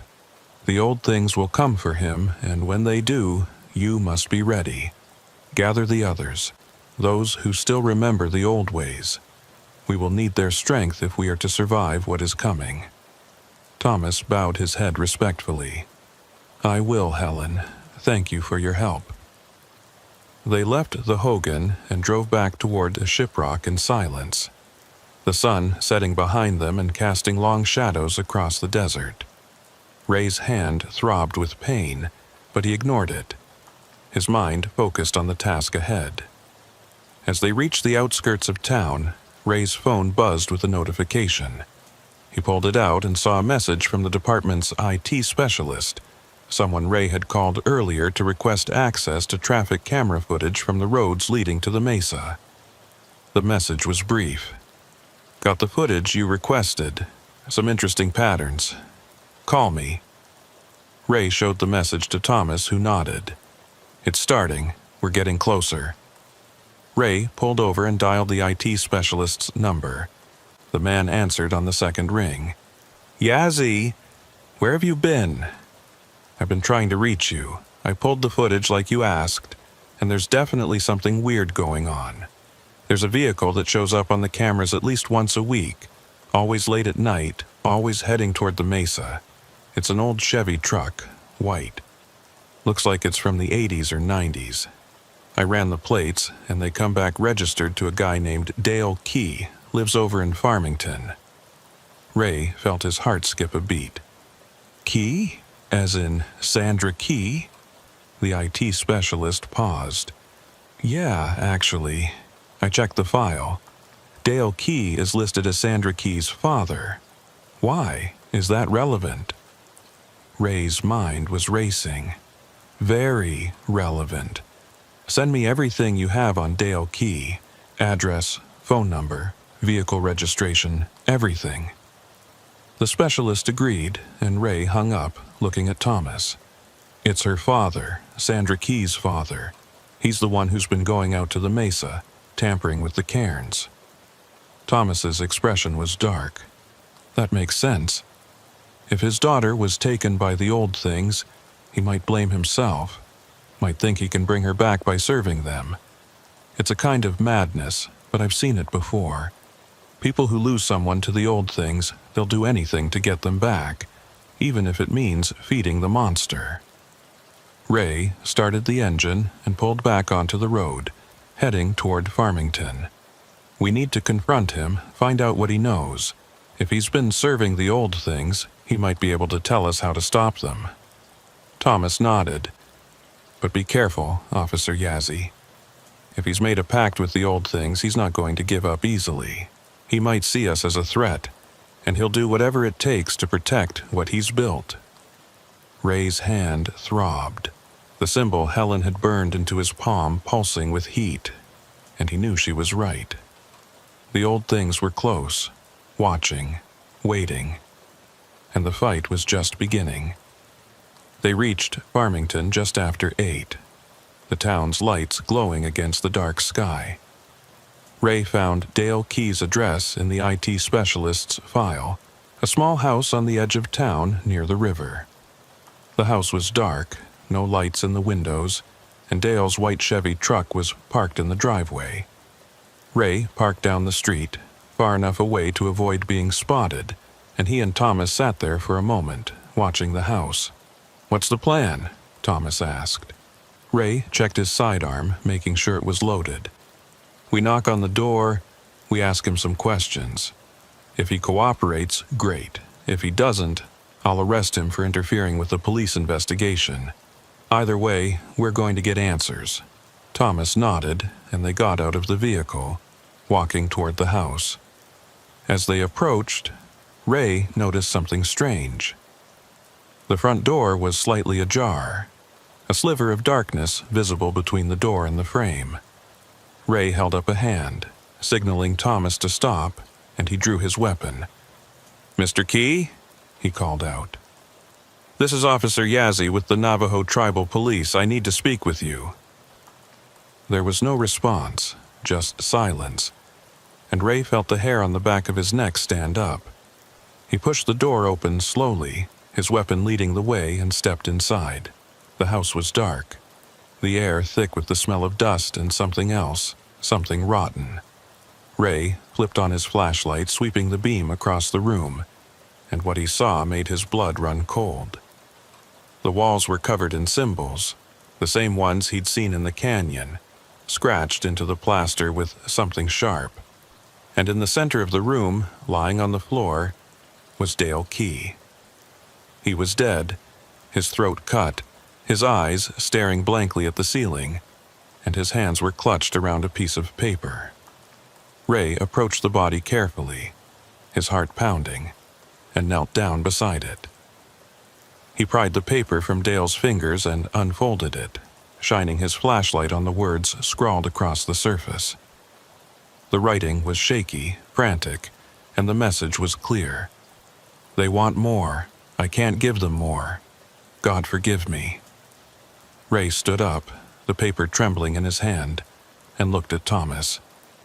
"He's dead. Someone got to him before we did."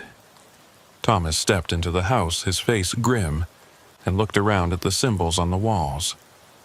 Or something got to him. The old things, they don't like to be betrayed. If Dale tried to stop feeding them, if he tried to break his pact, they would have come for him. This is their work. Ray felt the symbol on his palm burn, a sharp, searing pain that made him gasp. He looked down and saw the mark glowing faintly in the darkness, pulsing with a rhythm that matched his heartbeat. "Thomas," he said, his voice tight, "they're here." Thomas turned, his eyes widening, and that's when Ray heard it. The humming sound, the same low vibration he'd heard in the canyon, filling the air, resonating through the walls. And then, from somewhere in the back of the house, he heard footsteps. Ray's weapon was up and trained on the hallway before his conscious mind had even processed the threat. The footsteps were slow, deliberate, each one echoing through the empty house like a drumbeat. Thomas moved to Ray's side, his weathered face tense, and Ray could see the old man reaching into his jacket pocket for something. The humming sound grew louder, filling Ray's head until it felt like his skull might split open, and the symbol on his palm burned with an intensity that made his hand shake. "Get behind me," Ray whispered to Thomas, but the old man shook his head. "We face this together, Officer Yazzie. Whatever comes through that door, we face it together." The footsteps stopped, and for a moment there was only silence, heavy and oppressive. Ray's finger tightened on the trigger, every muscle in his body coiled and ready. Then a figure stepped into the beam of his flashlight, and Ray's breath caught in his throat. It was a woman, or at least it had been once. She was tall and thin, her skin pale as moonlight, her hair long and black and matted with dirt. But it was her eyes that made Ray's blood run cold. They were empty, hollow, reflecting his flashlight beam like mirrors, and when she opened her mouth to speak, her voice was like wind scraping across stone. "You shouldn't have come here," she said, and Ray recognized the voice. It was the same one he'd heard in the canyon, the same inhuman tone that had promised him death. Ray kept his weapon steady, his voice firm despite the fear coursing through him. "Identify yourself. Are you with the Farmington police?" The woman tilted her head, studying him with those empty eyes, and then she laughed, a sound that made the walls seem to vibrate. "I am no one. I am everyone who has been taken, everyone who has been fed to the hunger. Dale Key opened the door, and now I walk. Thomas stepped forward, his hand emerging from his pocket clutching a small bundle of sage, tied with red thread. You are not welcome here, he said in Navajo, his voice strong and clear. This is not your world. Return to the spaces between. Return to the darkness that spawned you. The woman's smile widened, revealing teeth that were too sharp, too many. The old tracker, Thomas Begay, who lost his granddaughter to the hunger. Do you think your words have power? Do you think your sage and your prayers can stop what has been awakened? Ray felt his hand burning, the symbol pulsing in rhythm with his heartbeat, and he realized with sudden clarity that this wasn't just some human servant of the old things. This was one of them, wearing human skin like a costume, using a body it had taken from someone who had wandered too far into the mesa. Where is she? Ray demanded. Where's the person you're wearing? The woman turned her attention back to Ray, and he could feel the weight of her gaze like physical pressure. She is gone. Consumed. Nothing but meat and memory. Just as you will be, Ray Yazzie, when the hunger takes you. Your protection will fail, your ward will crumble, and then you will understand what it means to be prey. Thomas moved suddenly, throwing the bundle of sage at the woman, and as it hit her chest it burst into flame, bright and hot, and smelling of burning herbs.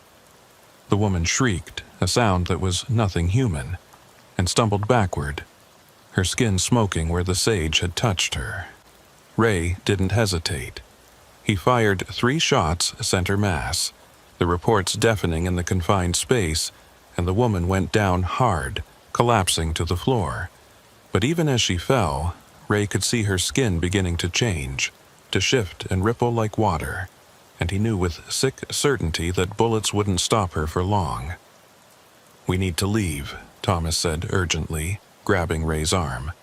Now, before more of them come. They ran for the door, Ray's flashlight bouncing wildly as they sprinted through the house. Behind them, Ray could hear the woman rising, could hear that terrible humming sound growing louder, and then there were more voices joining the first, a chorus of inhuman sounds that seemed to come from the walls themselves. They burst out the front door and into the night, and Ray didn't stop running until they reached his unit. He fumbled with the keys, his hands shaking, and finally got the door open. Thomas threw himself into the passenger seat, and Ray started the engine, throwing the vehicle into reverse and peeling out of the driveway. As they sped away, Ray looked in the rearview mirror and saw figures emerging from the house, tall and pale, and moving with that same unnatural speed he'd witnessed in the canyon. There were at least 4 of them, maybe more, and they were giving chase. They're following us, Ray said, his voice tight. Thomas twisted in his seat to look back. Drive faster. Get us back to the mesa. That's where this started, and that's where it has to end. Ray pressed down on the accelerator, the unit's engine roaring as they flew through the darkened streets of Farmington and out onto the highway. The speedometer climbed past 80, then 90, but when Ray checked the mirror again, the figures were still there, running behind them with impossible speed, their pale forms visible in the red glow of his taillights. They're not falling back, Ray said, his knuckles white on the steering wheel. How fast can those things run? Thomas didn't answer, just pulled out his phone and started making calls, speaking rapidly in Navajo to someone on the other end. The drive back to Shiprock took 20 minutes that felt like an eternity. Ray pushing the unit as hard as it would go while Thomas coordinated with whoever was on the phone. As they reached the outskirts of town, Thomas directed Ray to turn off onto a dirt road that led toward the mesa, and Ray could see lights ahead, vehicles parked in a rough circle with their headlights pointing inward. What is this? Ray asked. Thomas ended his call and said, Help, I called everyone I could reach who still remembers the old ways, who still knows how to fight. They're here to make a stand. Ray pulled up to the circle of vehicles and killed the engine, and he and Thomas got out. There were maybe a dozen people there, mostly older Navajo men and women, some holding bundles of sage and cedar, others carrying what looked like drums and rattles. Helen Lowry was there, standing in the center of the circle, and she nodded to Ray as he approached. "The old things are coming," she said, her voice calm despite the gravity of her words. "They have been awakened, and they will not stop until they are fed or until they are destroyed. We must perform the ceremony now, before they arrive." Ray looked around at the assembled group, at these people who had come out in the middle of the night to fight something that most of the world refused to believe existed, and he felt a surge of gratitude and fear in equal measure. "What do you need me to do?" he asked. Helen gestured to the center of the circle. "Stand there. We will form a barrier around you, a wall of protection that will hold the old things at bay long enough for us to perform the cleansing. But you must not move, no matter what you see, no matter what you hear. If you break the circle, the protection will fail." Ray moved to the center of the circle, and the others formed a ring around him. Their hands joined, their voices rising in a chant that seemed to make the air itself vibrate. Helen stepped forward and placed her hand on Ray's chest, directly over his heart, and he felt a wave of heat wash through him, starting at his core and radiating outward. The symbol on his palm blazed with light, so bright it hurt to look at, and Ray gasped at the intensity of it. "The old things marked you as prey," Helen said, her voice cutting through the chanting, "but we are marking you as protected, as one who belongs to the light and not the darkness. Hold fast, Ray Yazzie, this will hurt." And it did. The pain was like nothing Ray had ever experienced. Worse than being shot. Worse than being burned. It felt like every cell in his body was being torn apart and rebuilt, like fire was consuming him from the inside out. He wanted to scream, wanted to fall to his knees, but he forced himself to stay standing, to stay still, because he knew that the lives of everyone in this circle depended on him holding fast. The chanting grew louder, the voices harmonizing in a way that seemed impossible, and Ray could feel something shifting, something changing. The mark on his palm was fading, the black symbol burning away, replaced by something else, something that felt clean and whole. And then, from the darkness beyond the circle of vehicles, Ray heard them coming. The old things arrived like a storm, pale figures moving with that terrible speed, their voices raised in that inhuman humming that made his ears ring. They surrounded the circle, circling like wolves, and Ray could see their faces now, could see that some of them wore features he recognized from the missing persons files. There was Sandra Key, her blonde hair matted with dirt, her eyes empty and reflecting the light. There was Emma Atsity, Thomas's granddaughter, her young face twisted into something monstrous. And there were others, so many others, all of them taken by the hunger, all of them transformed into something that was no longer human. The old things threw themselves at the circle, and Ray could see an invisible barrier shimmer into existence as they hit it, could hear them shrieking in pain and rage as the protection held them back. But the barrier was weakening. Ray could feel it, could see the way it flickered and dimmed with each assault. Helen's hand pressed harder against his chest, and her voice rose above the chanting, speaking words in a language Ray didn't understand, words that felt ancient and powerful. The old things redoubled their efforts, clawing at the barrier, and Ray saw one of them break through, saw it stumble into the circle and reach for one of the chanters, an elderly man who stood at the northern point. Thomas moved faster than Ray would have thought possible, stepping between the old thing and the man, and he threw something into its face, a handful of ash that exploded into light when it made contact. The old thing screamed and fell back, its skin burning where the ash had touched it, and Thomas dragged the elderly man back into position, repairing the circle. "Hold the line," Thomas shouted. "Don't let them break through." The chanting intensified, the voices becoming one, and Ray felt the cleansing reach its peak. The last remnants of the mark burned away, replaced by a symbol of light that seemed to pulse with its own energy. And suddenly, Ray understood what Helen had done. She hadn't just removed the old thing's claim on him. She'd made him into a weapon against them. "Now!" Helen shouted, and she pushed Ray forward, out of the circle and toward the old things. Ray stumbled, his hand blazing with light, and when the first of the old things lunged at him, he thrust his palm forward instinctively.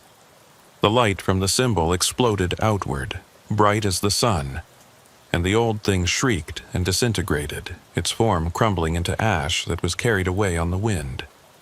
Ray stared at his hand in shock, and then another old thing was on him, and he struck out again, the light consuming it.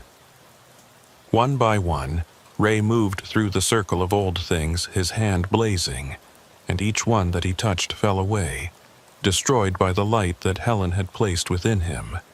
But there were so many of them, and Ray could feel his strength flagging, could feel the light beginning to dim.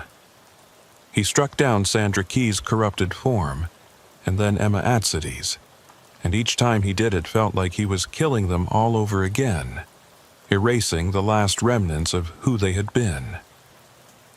The old things began to retreat, pulling back into the darkness, and Ray pursued them, driven by something he couldn't name, something that demanded he see this through to the end.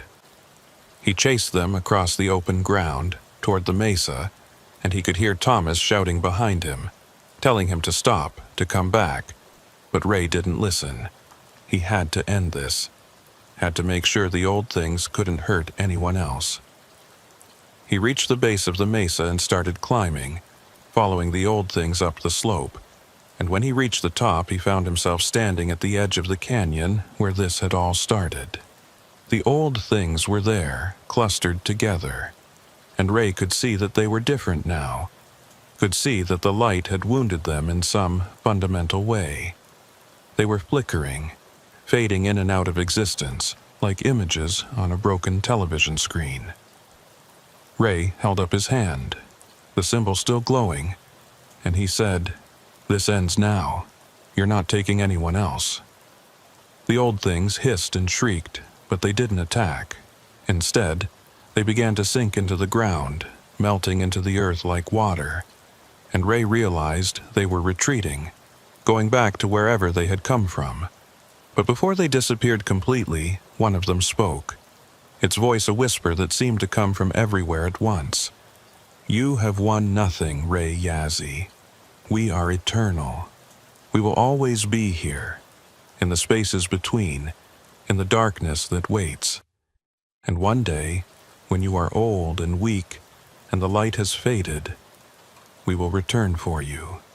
And then they were gone, vanished into the earth, leaving Ray standing alone on the mesa with the wind howling around him. He stood there for a long moment, his chest heaving, his hand still glowing faintly, and then he turned and started back down the slope. Thomas was waiting for him at the base of the mesa, along with Helen and the others.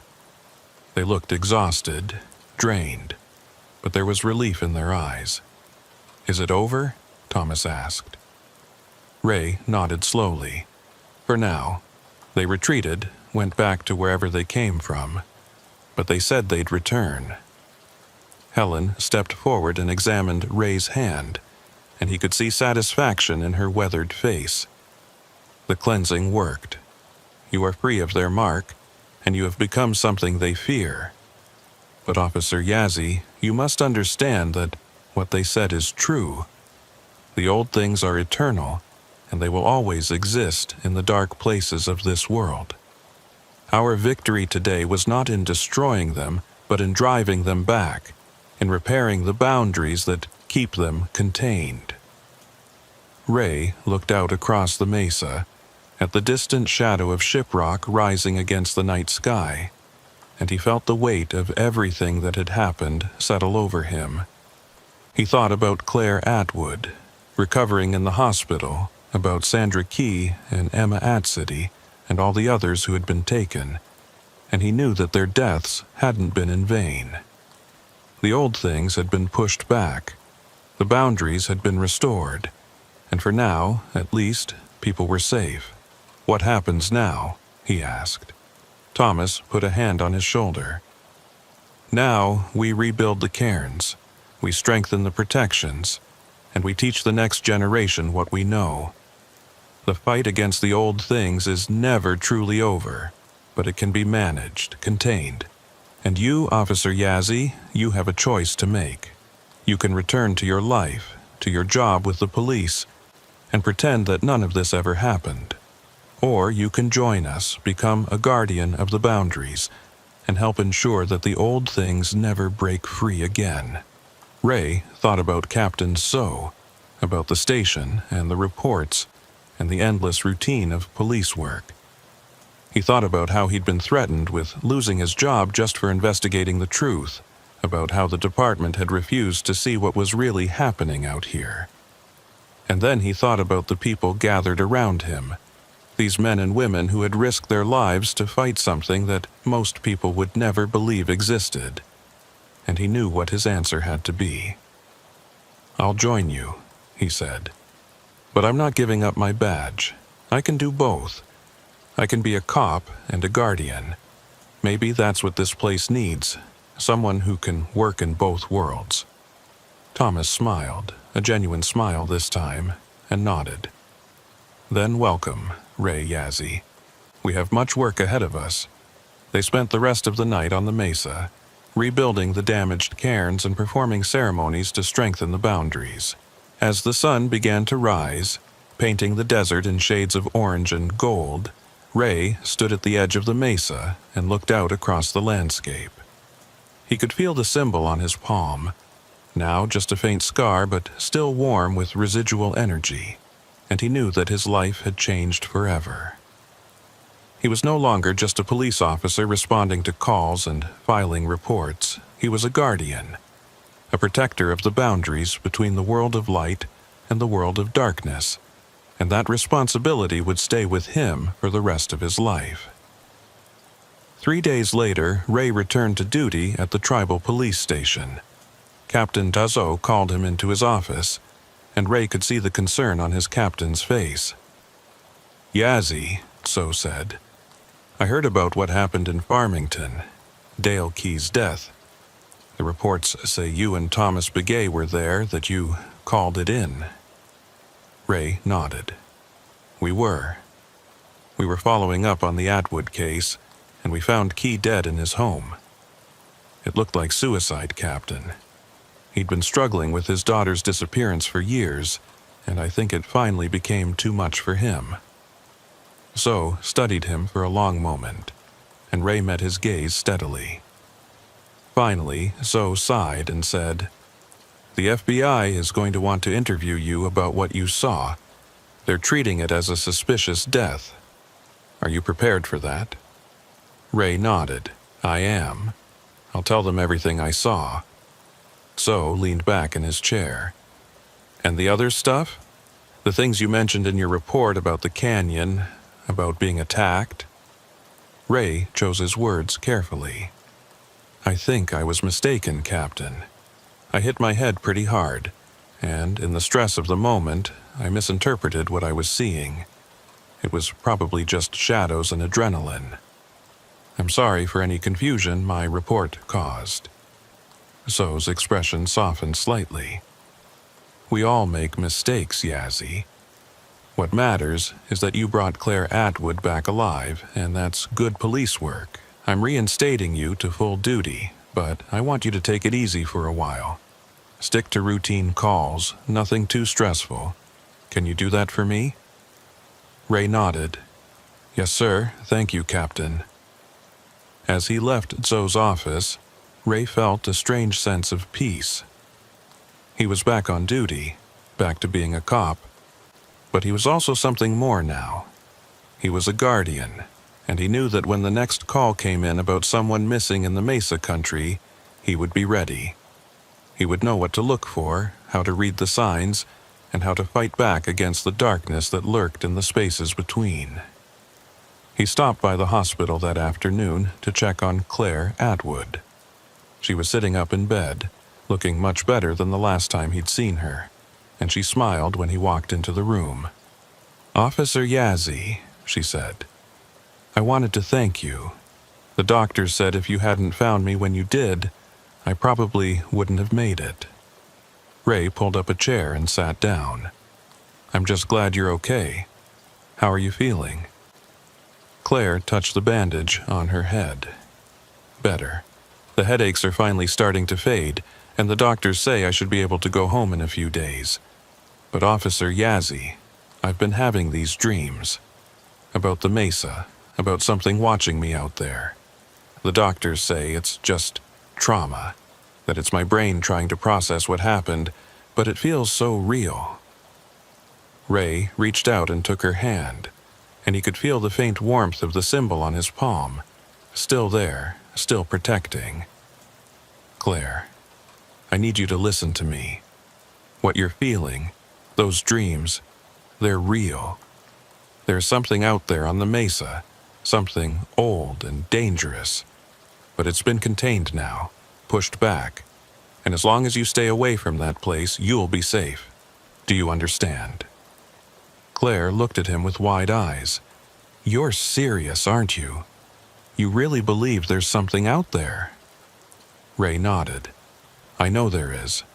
I've seen it, fought it. And I need you to promise me that you won't go back to the Mesa, not for any reason. If you need to take photographs for your project, find somewhere else. Anywhere else, just stay away from there." Claire squeezed his hand. "I promise. I don't ever want to go back to that place. Thank you, Officer Yazzie, for saving my life." Ray stood up and smiled. "Just doing my job, Ms. Atwood. You take care of yourself." As he walked out of the hospital and into the bright afternoon sunlight, Ray felt the wind pick up, carrying with it the smell of sage and desert dust. He looked toward the mesa, toward the distant shadow of Shiprock, and he could feel the boundaries holding strong, could feel the old things contained in their dark places. That night, Ray drove out to Thomas's trailer, and they sat on the front steps together, sharing a thermos of coffee and watching the stars come out. "How does it feel?" Thomas asked. "Being back on duty?" Ray thought about it for a moment. "Strange, like I'm living two different lives at the same time. During the day, I'm just another cop, responding to calls and writing reports. But at night, I'm something else, something that most people would never understand." Thomas nodded. "That's the burden of being a guardian. We walk between worlds, and we can never fully belong to either one. But it's important work, Ray Yazzie, the most important work there is." They sat in silence for a while, and then Ray said, "Thomas, your granddaughter, Emma. When I was fighting the old things, I saw her, or what they'd turned her into. I'm sorry." Thomas was quiet for a long time, and when he finally spoke, his voice was thick with emotion. "I know. I saw her too, and I'm grateful that you freed her, that you gave her peace. She's been trapped in that darkness for 15 years, and now she can finally rest. Thank you for that, Ray Yazzie." Ray felt tears prick at his eyes, and he blinked them away. "I wish I could have saved her, saved all of them." Thomas put a hand on his shoulder. "You did save them, in the only way that mattered. You released them from the old thing's control, and you made sure that no one else will suffer the same fate. That's more than anyone else has been able to do in 20 years. As the weeks turned into months, Ray settled into his new role as both police officer and guardian. He rebuilt cairns in his off hours, checked the boundaries regularly, and worked with Thomas and Helen to teach others about the old things and how to protect against them. The disappearances in the Mesa country stopped completely, and the area became peaceful again. Just another stretch of beautiful desert rather than a hunting ground for monsters. Claire Atwood recovered fully and moved away from New Mexico, taking a job in Colorado where the mountains were different and the shadows held no memory of the old things. She sent Ray a postcard once, thanking him again for saving her life, and he kept it tucked in his sun visor as a reminder of why he did this work. Captain So never mentioned the incident again, and Ray's career continued without incident. He was promoted to senior officer after 2 years, and he trained new recruits on how to properly respond to missing persons cases, always emphasizing the importance of thorough searches and never giving up on the people who needed help. And at night, when the calls were quiet and the station was empty, Ray would sometimes drive out to the mesa and stand at the edge, looking out across the landscape and listening for any sign that the boundaries were failing, that the old things were stirring again. But the night was always quiet. The cairns stood strong, and the only sound was the wind whispering across the desert. Ray Yazzie had become what the mesa needed, a guardian who walked between light and darkness, a protector who understood that some threats couldn't be fought with guns and badges alone. And though he knew the old things would always be out there, waiting in the spaces between, he also knew that as long as people like him were willing to stand watch, the boundaries would hold. The hunger would remain contained, and the people who walked the mesa country would be safe. But on the clearest nights when the moon was high and the stars were bright, Ray would sometimes see shadows moving at the edge of his vision, tall and pale and watching, and he would touch the scar on his palm, feel the warmth that still lingered there, and remember the promise the old things had made. They would return. Not today, not tomorrow, but someday. And when that day came, Ray Yazzie would be ready, because he was a guardian now, and guardians never stopped watching. They never stopped fighting. They never stopped protecting the light from the darkness that waited just beyond the edges of the world.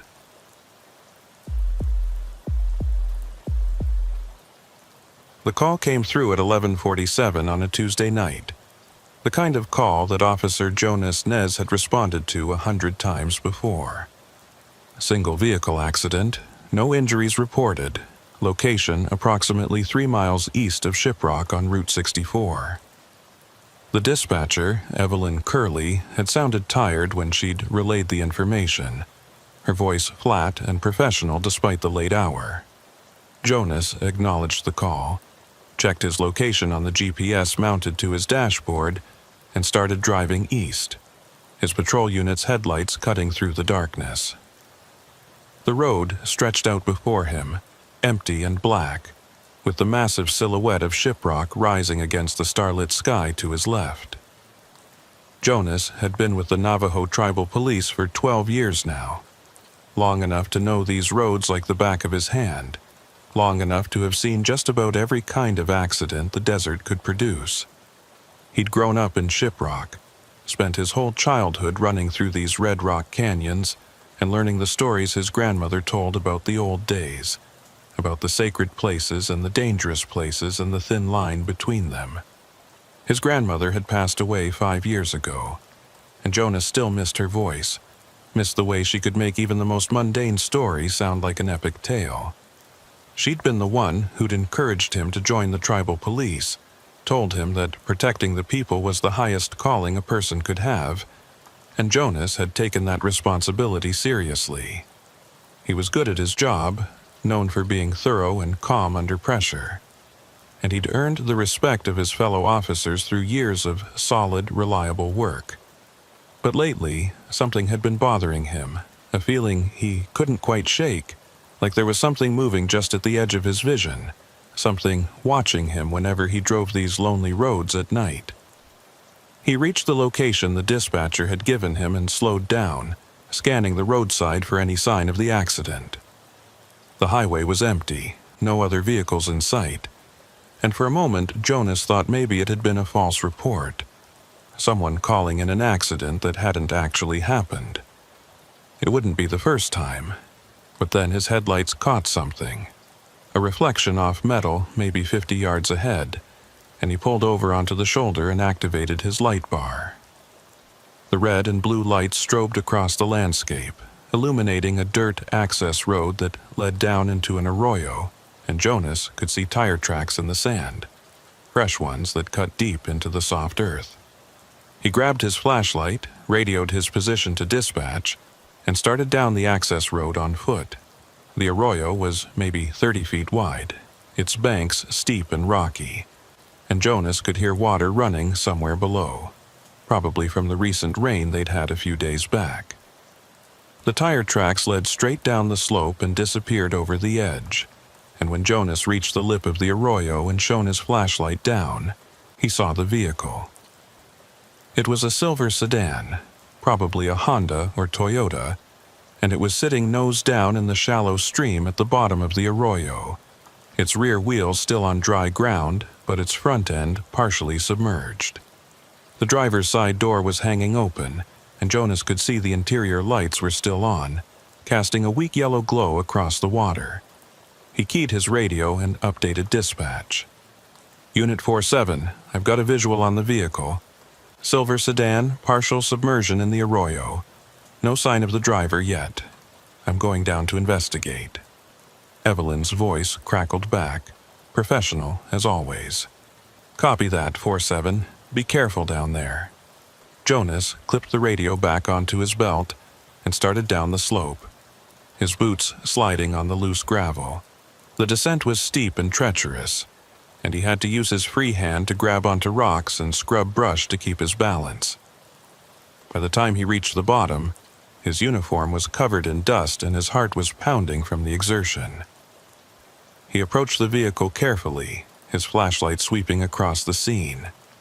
The sedan's front end was crumpled, the hood buckled from the impact, and Jonas could see that the windshield was spider-webbed with cracks, but not completely shattered. Water was flowing around the front tires, and he could hear it gurgling as it ran over and around the rocks.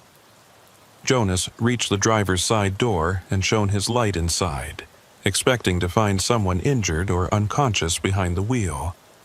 But the vehicle was empty, the driver's seat vacant, the keys still in the ignition. Jonas frowned, sweeping his light across the interior.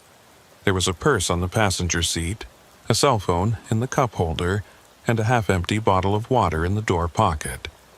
Everything you'd expect to find in a car, except for the person who'd been driving it. Jonas straightened up and looked around, calling out into the darkness. Navajo Tribal Police, if you can hear me, call out. I'm here to help.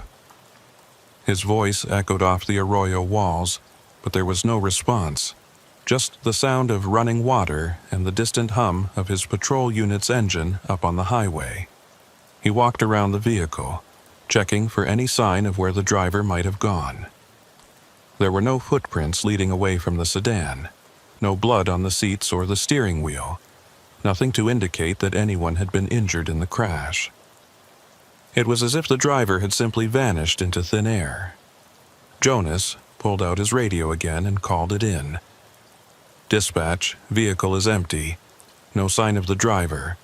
I'm going to do a search of the immediate area, see if they wandered off or went looking for help. Evelyn acknowledged, and Jonas started walking downstream, following the flow of water, his flashlight cutting through the darkness. The arroyo wound through the desert like a serpent, its banks rising high on either side, and Jonas felt a strange sense of claustrophobia as he walked, like the walls were closing in on him. He'd gone maybe 100 yards when he heard it. A voice, faint and distant, coming from somewhere ahead of him. Jonas stopped, his hand instinctively moving to his sidearm, and he listened. The voice came again, clearer this time, and it sounded like someone calling for help.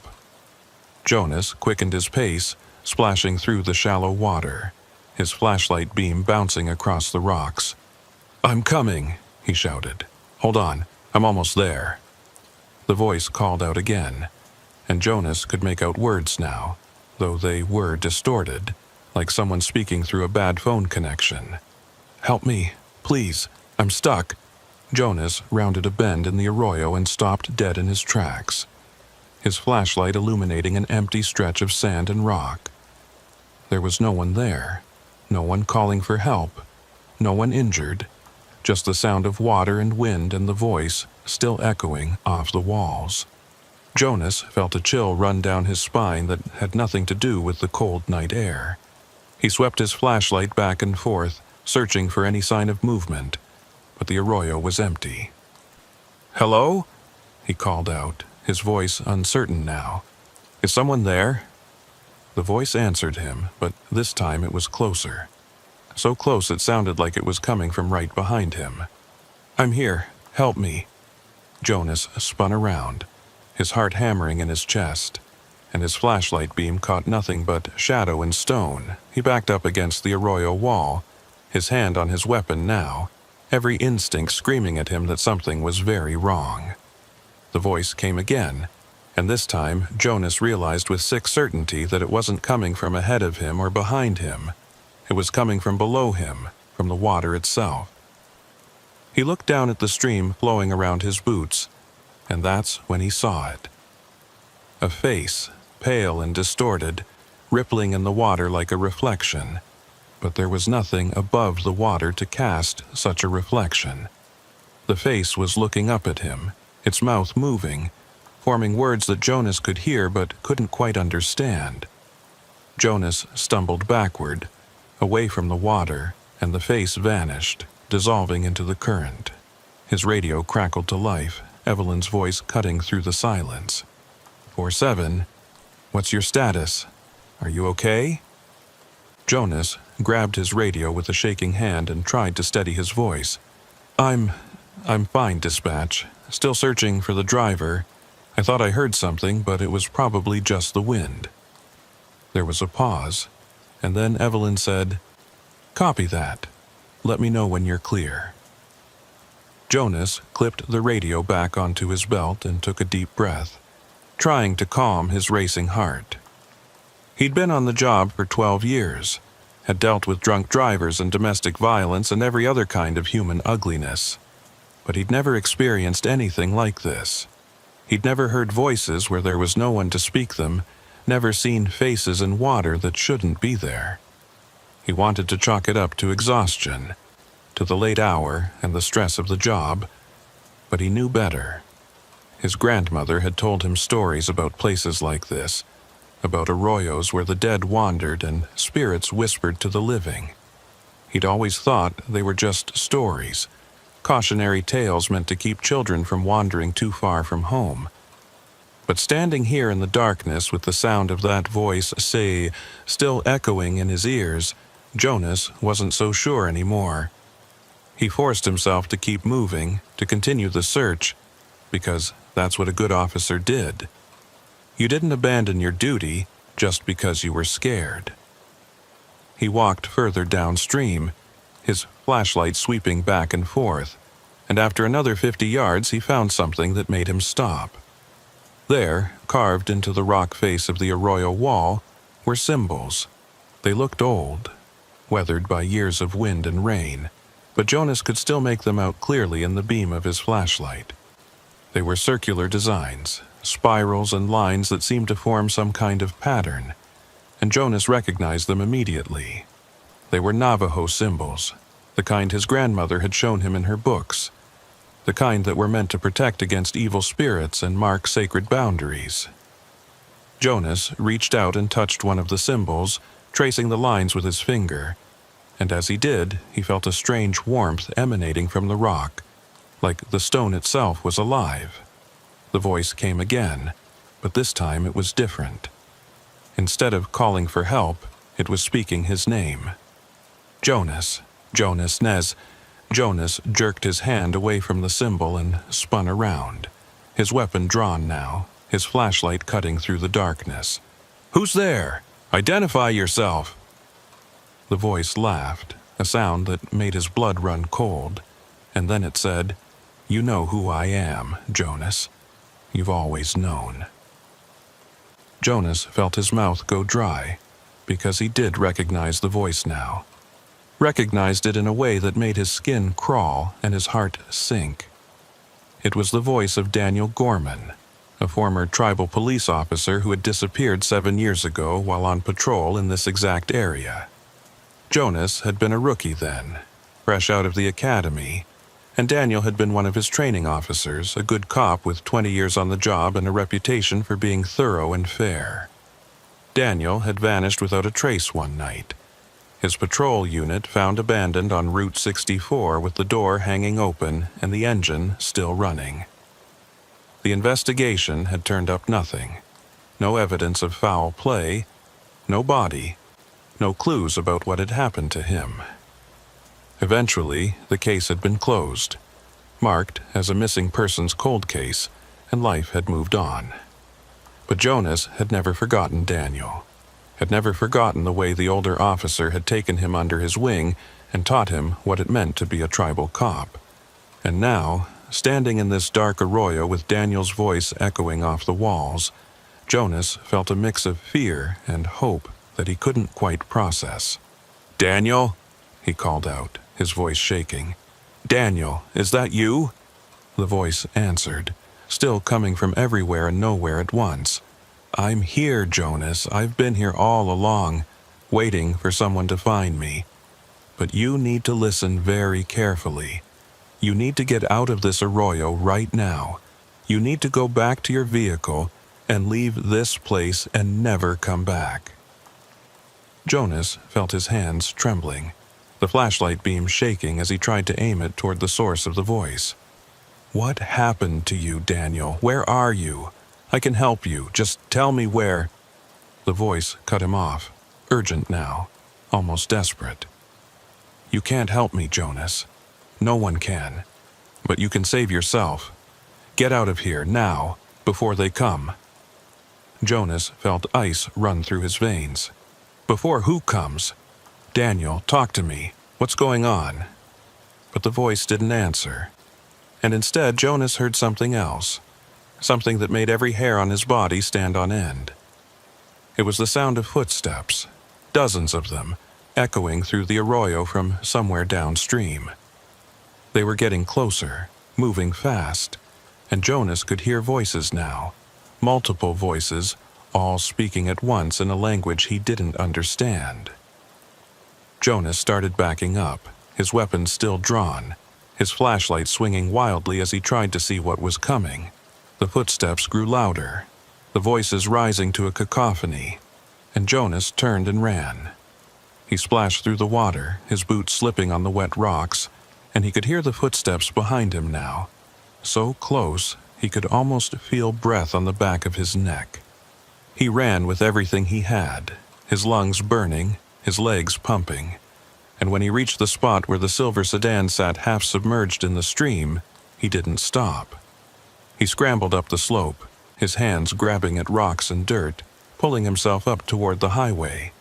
Behind him, the voices were screaming now, a horrible chorus that seemed to shake the very air, and Jonas could see shadows moving at the bottom of the arroyo, tall figures that moved with impossible speed.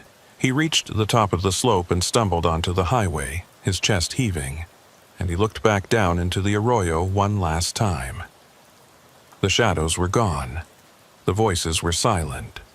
The arroyo was empty and quiet, just water flowing over rocks and wind rustling through the sage. Jonas stood there for a long moment, trying to process what he'd just experienced, and then his radio crackled to life. 4-7, I've got a call coming in from a cell phone. Woman says she crashed her car on Route 64, says she climbed out of the arroyo and walked to a gas station about 5 miles east of your location. She's safe. You can clear the scene. Jonas looked down at the radio in his hand, and then back at the arroyo. The woman was safe. She'd walked away from the crash. But if that was true, then whose voice had been calling for help? And whose face had he seen in the water? Jonas got back into his patrol unit and sat there for a moment, his hands gripping the steering wheel so hard his knuckles turned white. He wanted to call it in, wanted to tell Evelyn what he'd experienced, but he knew how that would sound. He'd sound crazy, paranoid, like he was losing his grip on reality. So instead, he just sat there, staring out at the empty highway, and tried to convince himself that it had all been his imagination, stress and exhaustion playing tricks on him. But deep down, he knew that wasn't true. He knew that something was in that arroyo, something that spoke with Daniel Gorman's voice, something that had been waiting for him. And as he finally put the unit in gear and started driving back toward town, Jonas couldn't shake the feeling that this was just the beginning, that whatever he'd encountered down there in the darkness was far from finished with him. He drove back to the station in silence, his mind racing, trying to make sense of what had happened.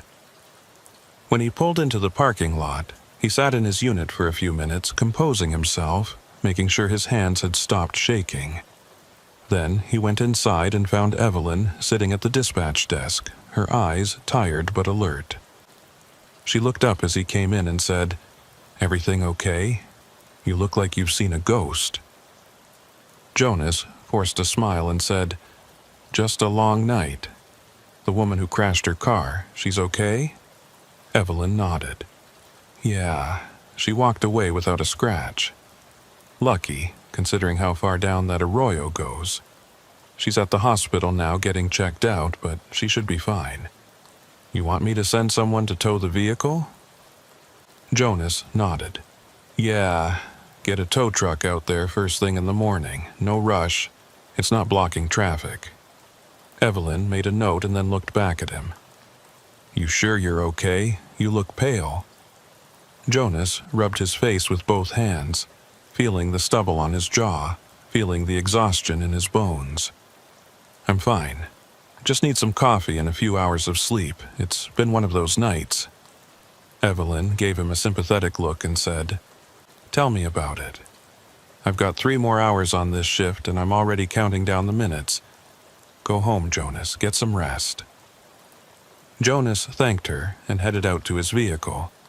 But as he drove through the quiet streets of Shiprock, heading toward his small apartment on the east side of town, he couldn't stop thinking about what had happened in that arroyo. He thought about Daniel Gorman, about the way his voice had sounded, about the warning he'd given. Get out before they come. Before who comes? Jonas had worked with Daniel for only 6 months before the older officer disappeared. But in that time, Daniel had taught him more about being a cop than anyone else. He'd taught Jonas how to read people, how to diffuse tense situations, how to trust his instincts when something didn't feel right. And right now, Jonas's instincts were screaming at him that something was very, very wrong. He parked in front of his apartment and sat in the darkness for a moment, watching the shadows move across the walls of the surrounding buildings. Finally, he got out and went inside, locking the door behind him and making sure all the windows were secure.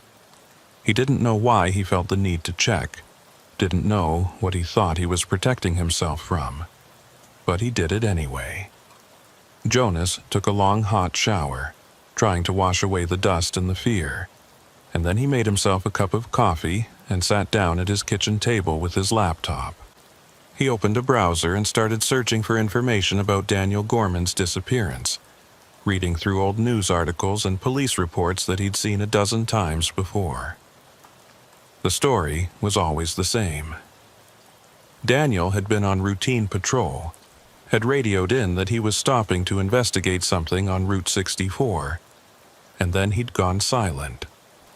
When other officers arrived at the scene 20 minutes later, they'd found his patrol unit empty, the door open, the engine running, and no sign of Daniel anywhere. The search had gone on for weeks, with volunteers and police officers combing every inch of the surrounding desert, but they'd never found a body, never found any evidence of what had happened to him.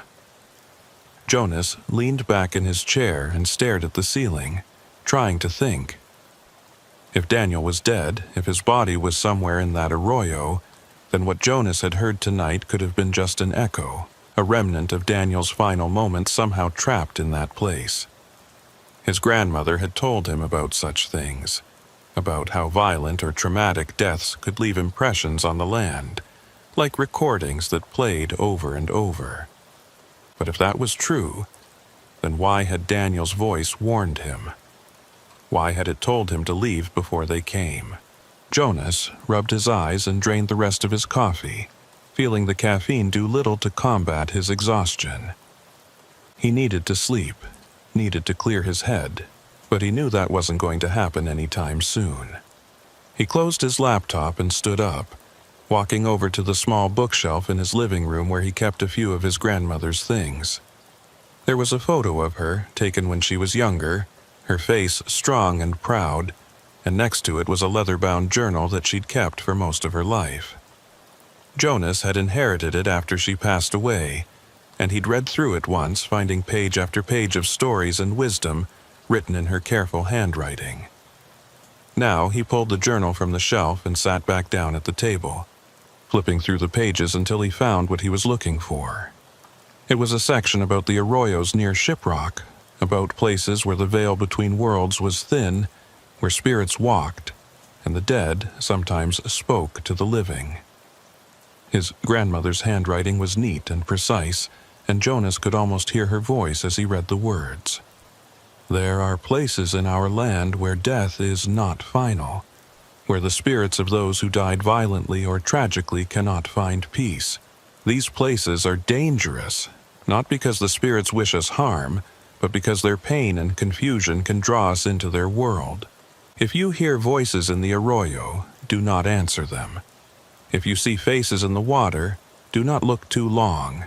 These are echoes of the dead, and they will pull you down into the darkness if you let them. Jonas felt his throat tighten as he read, because that was exactly what had happened to him tonight. He'd heard the voices. He'd seen the face in the water. And if he hadn't run when he did, if he'd stayed just a little longer, would he have been pulled down too? He closed the journal and sat there in the silence of his apartment, feeling more alone than he had in years. He thought about calling someone, maybe one of the other officers who might understand, but he knew how it would sound. And besides, who was he going to call? Who was going to believe him when he said he'd heard a dead man's voice in an arroyo? Jonas stood up and walked to the window, looking out at the dark street below. The town was quiet at this hour, most people asleep in their beds, and Jonas envied them their peaceful ignorance. He wished he could go back to not knowing, to believing that the world was rational and explainable, but that ship had sailed the moment he'd heard Daniel Gorman's voice echoing through that arroyo. Jonas finally went to bed around 4 in the morning, lying on top of the covers with his clothes still on, too wired to undress. He stared at the ceiling, his mind replaying the events of the night over and over, and when he finally drifted off into an uneasy sleep, he dreamed of water and shadows and voices calling his name. He woke a few hours later to his phone ringing, the harsh sound cutting through the fog of exhaustion. Jonas fumbled for it on the nightstand and answered without looking at the caller ID. "Yeah?" It was Evelyn from dispatch, and her voice was tense. "Jonas, sorry to wake you, but we've got a situation. Captain wants you to come in, says it's urgent." Jonas sat up, rubbing his face. What kind of situation? Evelyn hesitated and then said, "Someone found something in the arroyo where you were last night. Where that car crashed. You need to get down here." Jonas felt his stomach drop. What did they find? But Evelyn had already hung up, and Jonas was left sitting on his bed, staring at his phone, feeling the dread settle over him like a physical weight. He got dressed quickly, splashed some water on his face, and drove to the station, his mind racing with possibilities. When he walked into the building, he found several other officers gathered in the conference room, their faces grim, and Captain Franklin So standing at the head of the table with his arms crossed. So looked up as Jonas entered and gestured to an empty chair. "Sit down, Nez. We need to talk." Jonas sat, his heart pounding, and so pulled up an image on the projector at the front of the room.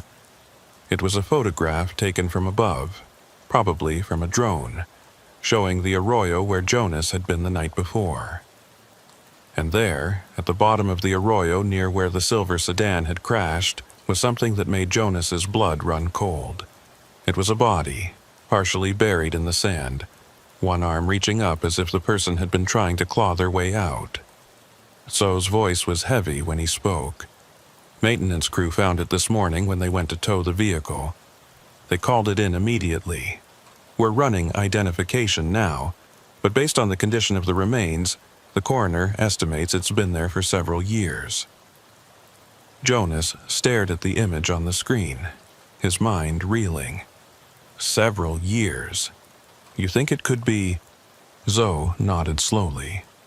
Daniel Gorman. Yeah, that's what we think. The location matches where his patrol unit was found, and the timeline fits. We'll know for sure once we get a positive ID, but I wanted you here because you were at the scene last night, and I need to know if you saw anything unusual. Jonas opened his mouth to speak, to tell Zoe about the voices and the face in the water and Daniel's warning, but the words died in his throat. How could he explain what he'd experienced without sounding insane? So instead he just shook his head and said, "No, sir, nothing unusual. Just the crashed vehicle and no sign of the driver. She'd already left by the time I got there." So studied him for a long moment, as if trying to decide whether Jonas was telling the truth, and then he nodded. "All right. We're going to need you to write up a detailed report of everything you saw last night, every step you took, every observation you made. And I want you to stay away from that arroyo until we've finished processing the scene. Understood?" Jonas nodded. "Yes, sir. Understood."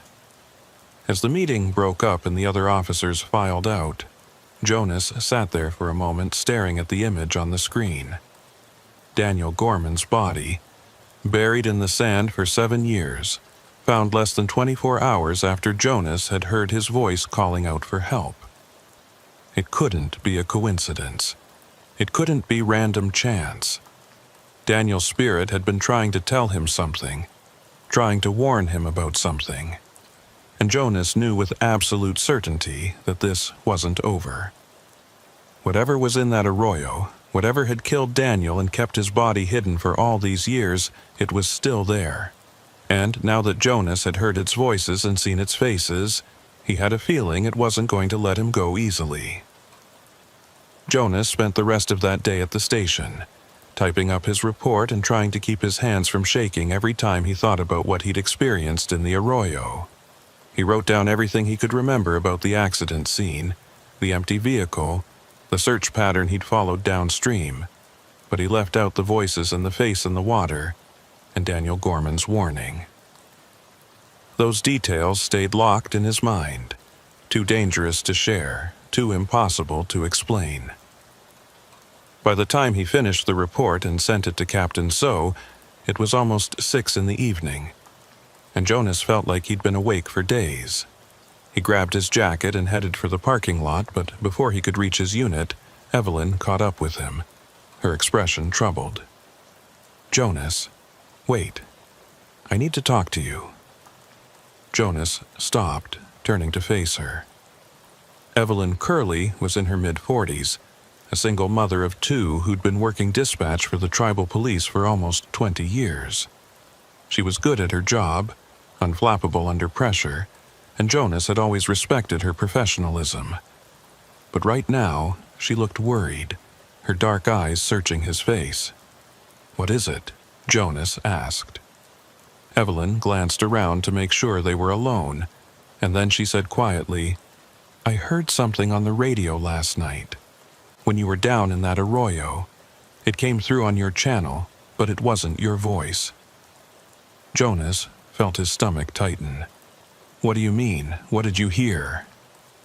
Evelyn hesitated as if unsure whether to continue, and then she said, "It was a man's voice talking about being stuck, asking for help. But the weird thing is your radio wasn't transmitting. The channel was dead on your end. So where did that voice come from? Jonas felt cold sweat break out on his forehead. You heard it too? You heard the voice?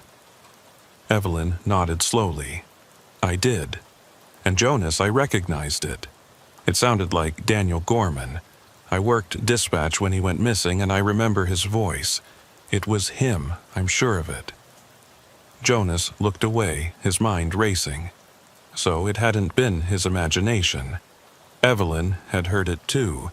Heard Daniel's voice coming through the radio, even though Jonas hadn't been transmitting.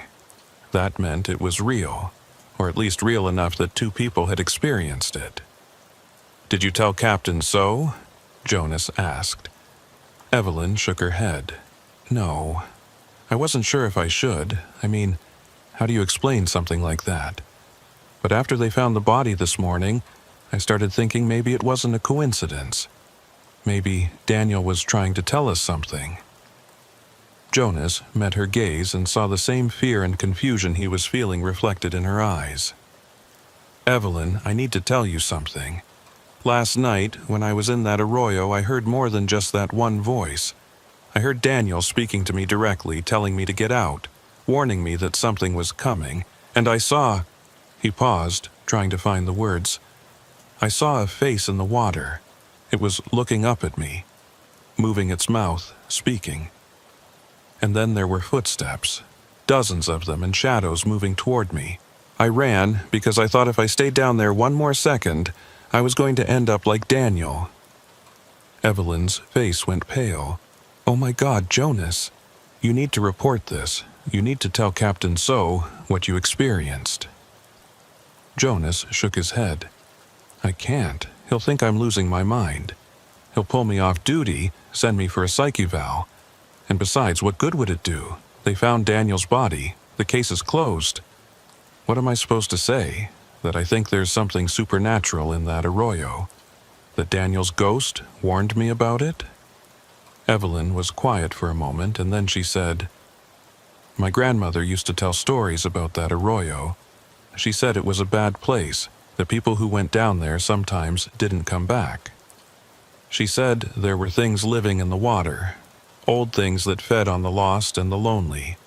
I always thought they were just stories. But after what happened to Daniel, after what you're telling me now, I'm not so sure. Jonas felt a chill run through him. What kind of things? What did your grandmother say about them? Evelyn looked uncomfortable, wrapping her arms around herself as if suddenly cold. She called them the water walkers. She said they were spirits of people who had drowned in the arroyos during flash floods, people whose bodies were never recovered. She said they were trapped between worlds, unable to move on, and that they called out to the living, trying to lure them into the water so they wouldn't be alone anymore. It's an old Navajo legend, probably just superstition, but... She trailed off, leaving the thought unfinished.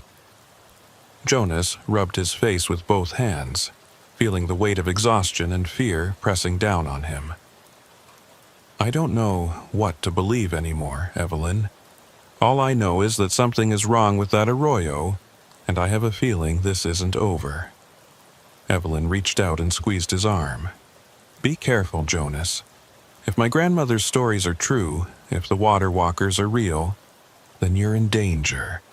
They don't let go once they've marked someone. Jonas nodded, trying to push down the fear that was threatening to overwhelm him. I will. Thanks for telling me, Evelyn. And if you hear anything else strange on the radio, any more voices, you let me know immediately.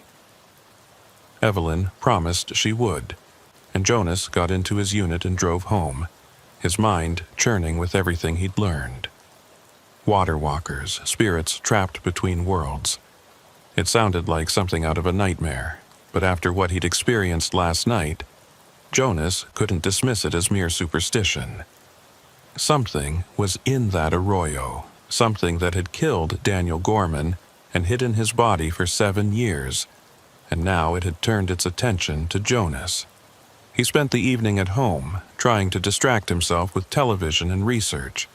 pulling up everything he could find online about Navajo legends and water spirits. Most of what he found was vague, filtered through the lens of white anthropologists who didn't really understand the culture they were studying. But there were a few accounts that matched what Evelyn had told him. Stories about arroyos where people disappeared during flash floods, where their spirits remained trapped in the water, calling out to passers-by.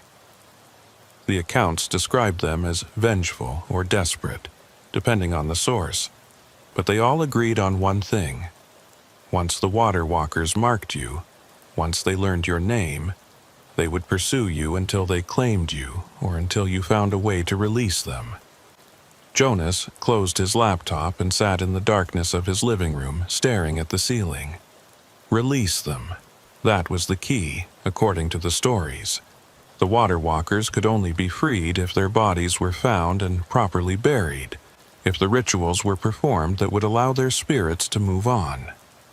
But Daniel Gorman's body had been found.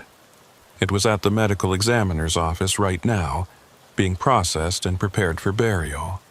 So why had Jonas heard his voice last night? Why had Daniel's spirit warned him if his body had been lying in that arroyo all along, waiting to be discovered? Unless Daniel wasn't the only one down there. Unless there were other bodies, other spirits, still waiting to be found. The thought made Jonas sick to his stomach. He thought about all the missing persons cases from the reservation, all the people who had vanished over the years without a trace. How many of them had ended up in that arroyo? How many of them were still down there, buried in the sand, their spirits trapped and calling out for help? Jonas stood up and walked to his kitchen, pouring himself a glass of water with shaking hands. He needed to go back to that arroyo, needed to search it properly, but he knew Captain So would never approve it.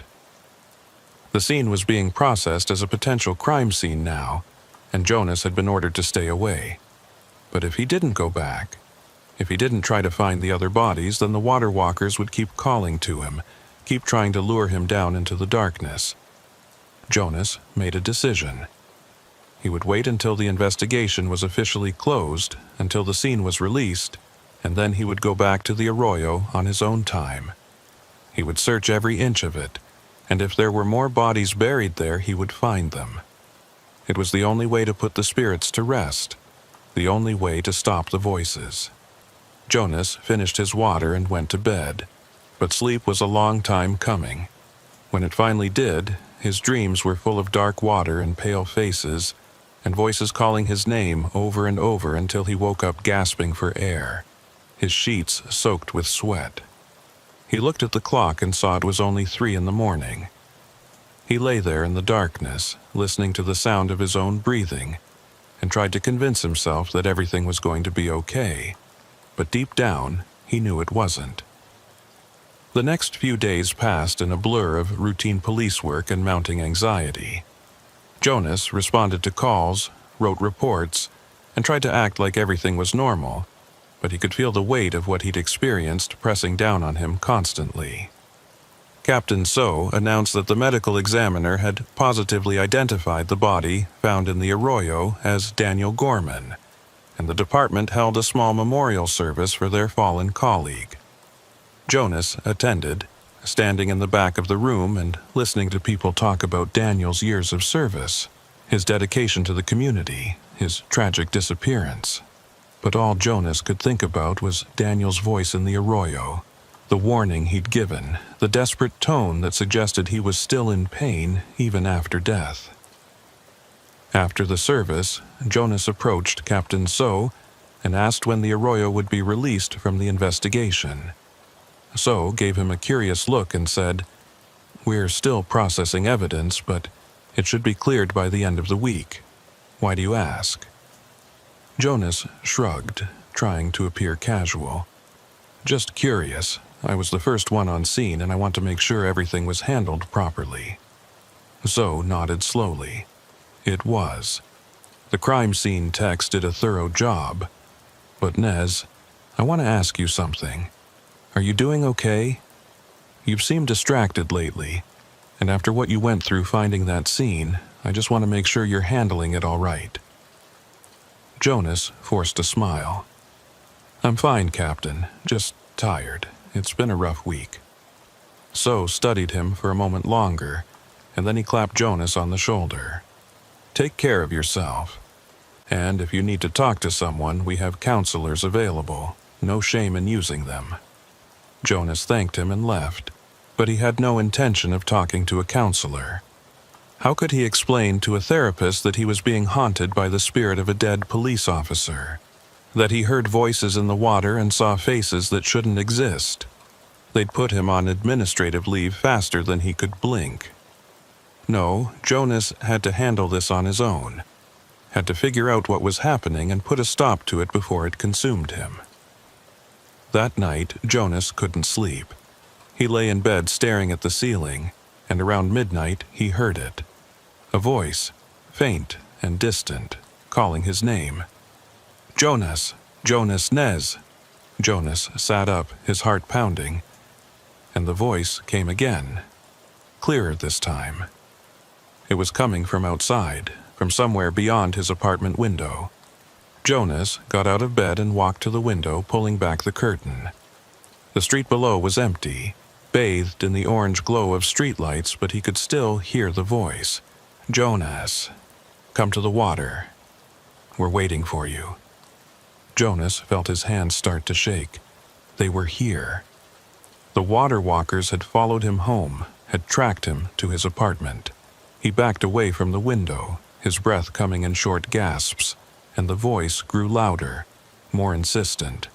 "Jonas, you promised to help us. You have to come back. You have to find us." Jonas grabbed his phone and called Evelyn, his fingers fumbling with the buttons. She answered on the third ring, her voice groggy. "Jonas, what's wrong? It's the middle of the night." "I can hear them," Jonas said, his voice barely above a whisper. "The voices.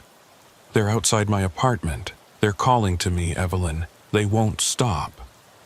There was a pause on the other end of the line, and then Evelyn said, her voice suddenly alert.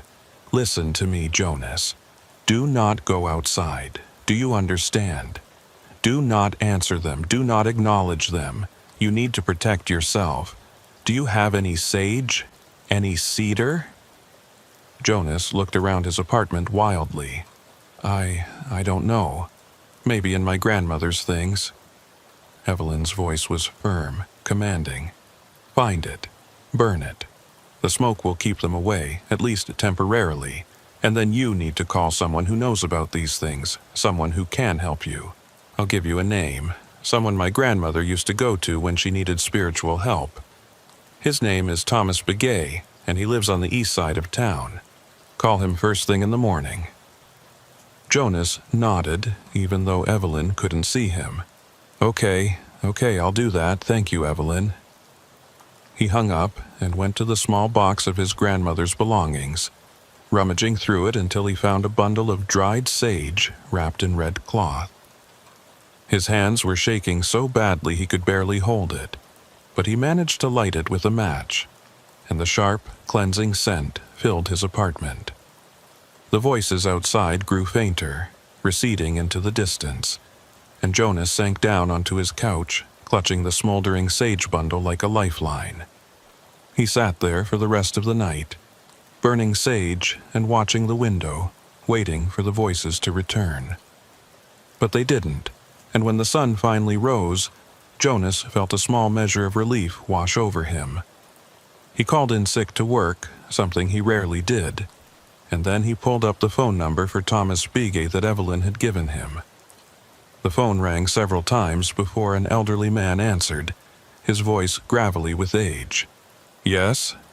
Jonas took a deep breath. "Mr. Begay, my name is Jonas Nez. I'm with the Navajo Tribal Police, and I was given your number by Evelyn Curley. She said you might be able to help me with a spiritual problem." There was a long pause, and then Thomas said, "What kind of problem?" Jonas struggled to find the words. "I think I'm being followed by water spirits, the water walkers." I encountered them in an arroyo a few days ago, and now they're coming to my home, calling my name. I don't know how to stop them." Thomas was quiet for a moment, and then he said, "Meet me at the coffee shop on Main Street in 1 hour. We'll talk." The line went dead, and Jonas stared at his phone, hoping he'd made the right decision. He got dressed, holstered his service weapon out of habit even though he wasn't on duty, and drove to the coffee shop.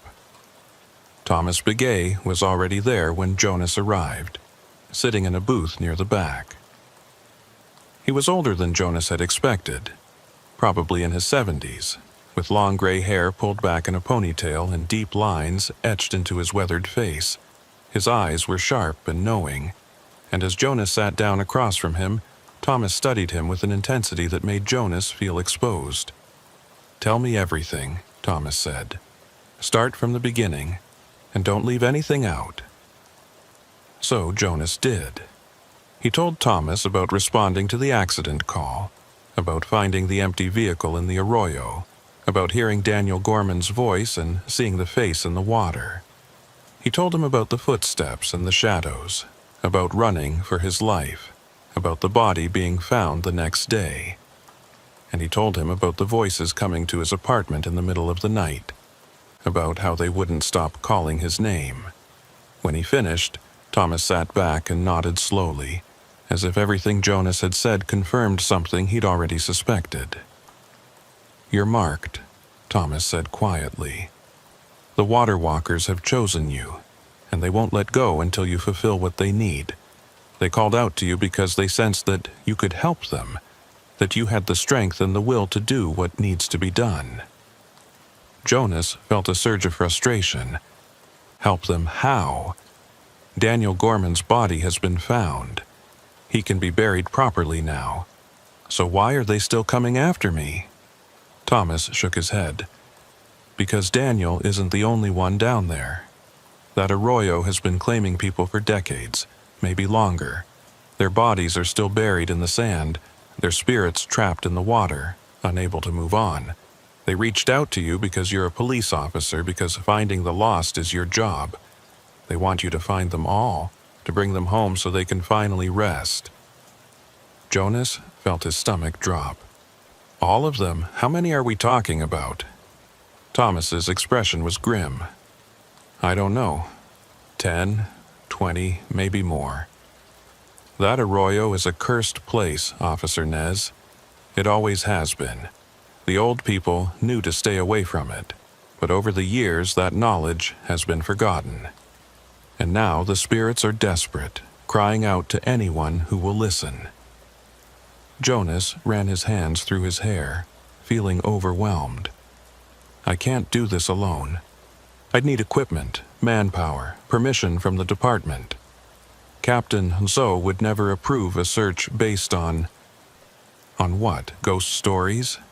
Thomas leaned forward, his dark eyes intense. "Then you don't tell him about the spirits. You find another reason to search that arroyo. You're a police officer. You know how to build a case, how to find evidence. Look at the missing persons files, find patterns, connect the dots. And when you have enough to justify a search, you go to your captain with facts and logic, not spirits and legends." Jonas considered this, turning the idea over in his mind. It made sense. He could pull the old missing persons cases, look for anyone who had disappeared in that area, build a profile that would justify a thorough search of the arroyo. It would take time and effort, but it was possible. "And what do I do in the meantime?" Jonas asked. "How do I keep the water walkers away while I'm working on this?" Thomas reached into his jacket and pulled out a small leather pouch tied with sinew. "This is a protection charm. It contains cedar, sage, and turquoise blessed in a traditional ceremony. Keep it with you at all times and they won't be able to get close. But Officer Nez, you need to understand something. This protection is temporary. The only way to truly free yourself from the water walkers is to find the bodies and give them proper burials. Until you do that, they will keep calling to you, keep trying to bring you into their world. And eventually, the protection will fail, and they will claim you just like they claimed Daniel Gorman. Jonas took the pouch, feeling the weight of it in his hand. How much time do I have? Thomas's expression was grave. Weeks, maybe a month if you're lucky. But the longer you wait, the stronger they'll become. They'll start appearing in your dreams, in your waking hours. You'll see them everywhere you go, hear them in every sound. And when the protection finally fails, you'll feel an irresistible urge to go to them, to walk into that water and join them. You have to find those bodies before that happens, Officer Nez. Your life depends on it. Jonas nodded, tucking the pouch into his pocket. I'll do whatever it takes. Thank you for your help, Mr. Begay.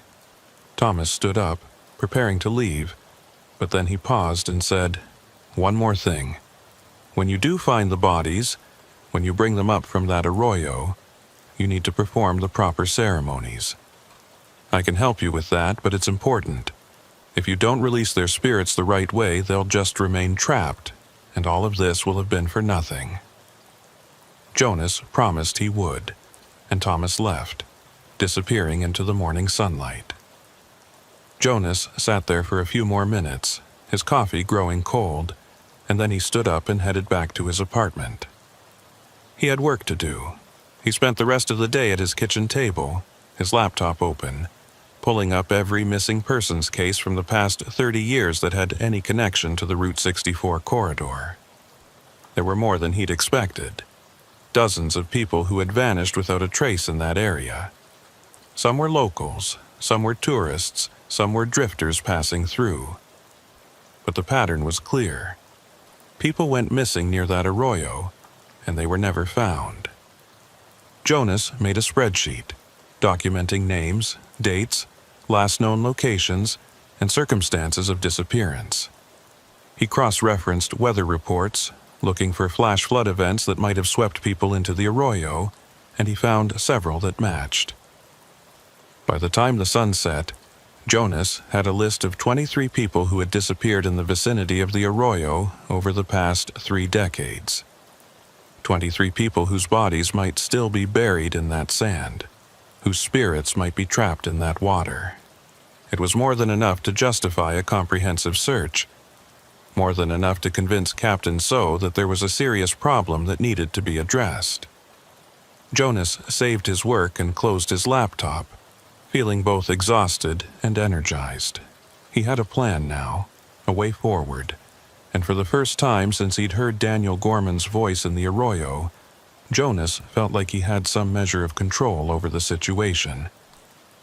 That night, Jonas slept better than he had in days, the protection charm clutched in his hand. He didn't hear any voices, didn't see any faces in the shadows, and when he woke up the next morning, he felt almost normal. He got dressed, went to the station, and requested a meeting with Captain So. The captain agreed to see him that afternoon, and Jonas spent the intervening hours refining his presentation, making sure every fact was accurate, every connection logical. When the time came, Jonas walked into Zo's office with his laptop and a printed report, and he laid out everything he'd found. Captain So listened carefully, his expression growing more serious as Jonas went through the list of missing persons, showing the pattern, demonstrating the connection to the arroyo. When Jonas finished, So leaned back in his chair and was quiet for a long moment. Finally, he said, "This is good work, Nez. Thorough and well-researched. I had no idea there were this many missing persons cases connected to that location." Jonas felt a surge of relief. "So, you'll authorize a search?" So nodded slowly. "I will, but it's going to take time to organize. We'll need ground-penetrating radar, cadaver dogs, a full forensics team. I'll have to coordinate with the BIA and possibly the FBI if we're dealing with multiple homicides. This could be a serial killer dumping ground, which means we need to do this by the book." Jonas felt his heart sink. Time. It Tso was talking about weeks or possibly months of preparation, and Jonas didn't have that kind of time. The water walkers were growing stronger every day, and the protection charm Thomas had given him wouldn't last forever. "Captain," Jonas said carefully, "with all due respect, I think we need to move faster. If there are bodies down there, they've been waiting decades to be found. The families of these missing people deserve answers, and the longer we wait, the more evidence we lose to the elements." Zoe gave him a sharp look. "I understand your concern, Nez, but we can't rush this. If we contaminate evidence or miss something important because we move too fast, it could jeopardize any potential prosecutions. We do this right, or we don't do it at all." Jonas wanted to argue, wanted to tell Tso about the spirits and the voices and the ticking clock, but he knew it would be pointless. Instead, he just nodded and said, "Yes, sir, I understand." As Jonas left Tso's office, he felt the protection charm in his pocket grow warm, almost hot, and he knew what it meant. The water walkers were close, pushing against the barrier of the charm, trying to break through. Time was running out faster than he'd thought, and if he didn't find a way to speed up the search, he was going to end up just like Daniel Gorman. Another body buried in that cursed arroyo. Another spirit trapped between worlds. Jonas made a decision in that moment, one that went against every regulation and protocol he'd been trained to follow. He was going back to that arroyo tonight, alone, and he was going to start searching for bodies himself. If he found evidence, if he could bring back something concrete, it would force Captain Tso to move faster. It was risky, possibly career-ending if he was caught, but Jonas was out of options. The water walkers had marked him, and the only way to save himself was to give them what they wanted. Jonas waited until well after midnight before making his move. He'd gone home after his shift, changed into dark civilian clothes, and gathered the equipment he'd need.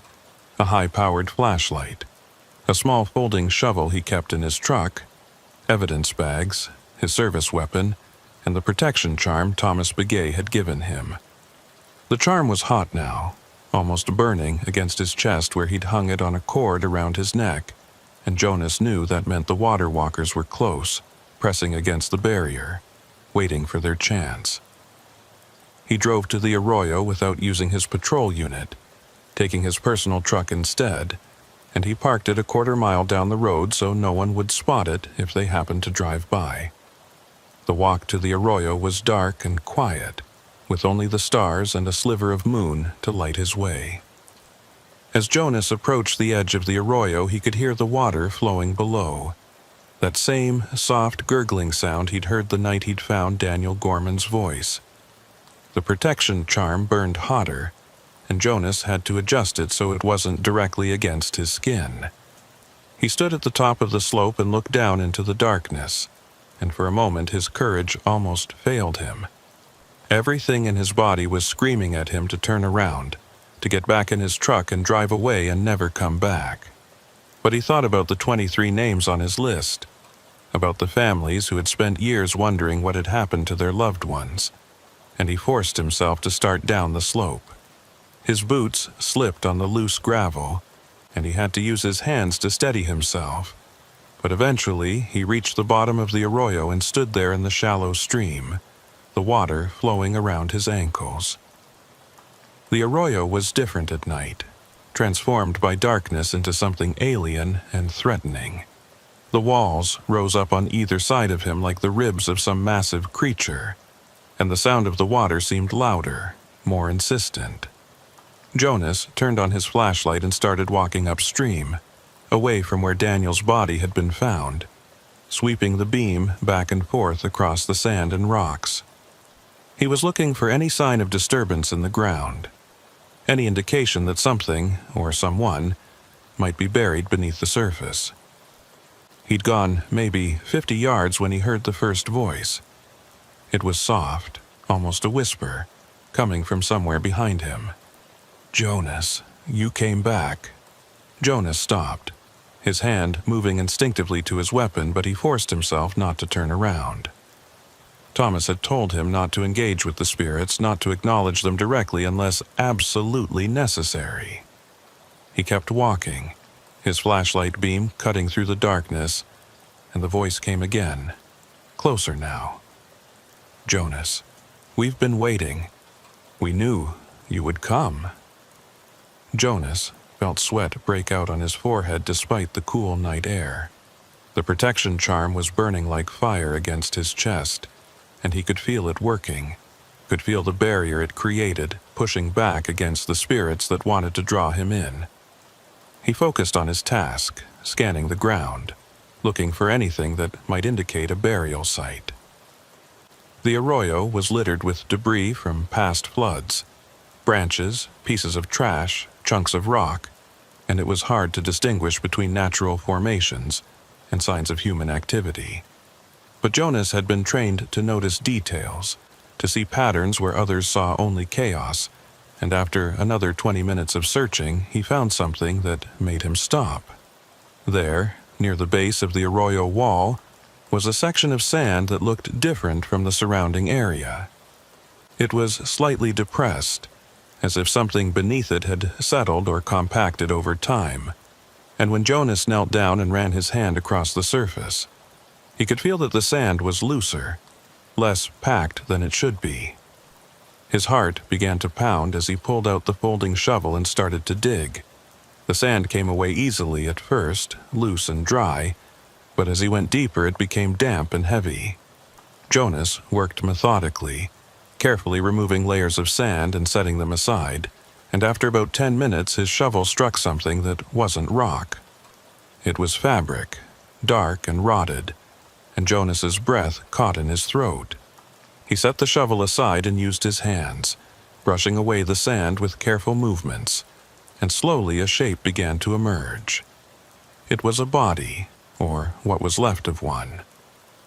The clothing had mostly disintegrated, but Jonas could see the outline of a human skeleton, the bones dark and stained from years in the sand. He sat back on his heels, his hands shaking, and pulled out his phone to take photographs, documenting everything just as he'd been trained. This was evidence, proof that his theory about the arroyo had been correct, and it was enough to force Captain So to accelerate the official search. But as Jonas worked, he became aware that he was no longer alone. The voices had grown louder, multiplying, until it sounded like dozens of people were speaking at once, their words overlapping and creating a cacophony that made it hard to think. "You found me, thank you, but there are more. So many more. You have to find them all." Jonas stood up and backed away from the body, his flashlight sweeping across the arroyo, and that's when he saw them. Figures, pale and translucent, standing in the water all around him. They were dressed in various styles of clothing from different eras, some in modern jeans and t-shirts, others in clothes from decades past, and they were all staring at him with empty eyes that reflected his flashlight beam like mirrors. Jonas felt his blood run cold, because he could see through them, could see the rock wall of the arroyo behind them, but they were there, as real as anything he'd ever seen. The protection charm was burning so hot now it was painful, and Jonas could smell something acrid, like burning sage, as the charm worked to keep the spirits at bay. One of the figures stepped forward, and Jonas recognized him immediately. It was Daniel Gorman, looking exactly as he had 7 years ago when he disappeared, his uniform clean and pressed, his face drawn with exhaustion. "Jonas," Daniel said, his voice clearer now than it had been before. "You're doing the right thing. But you need to understand what you're dealing with. This arroyo, it's not just a burial ground, it's a trap. A place where the boundaries between worlds are thin. The people who died here, we didn't all drown in floods.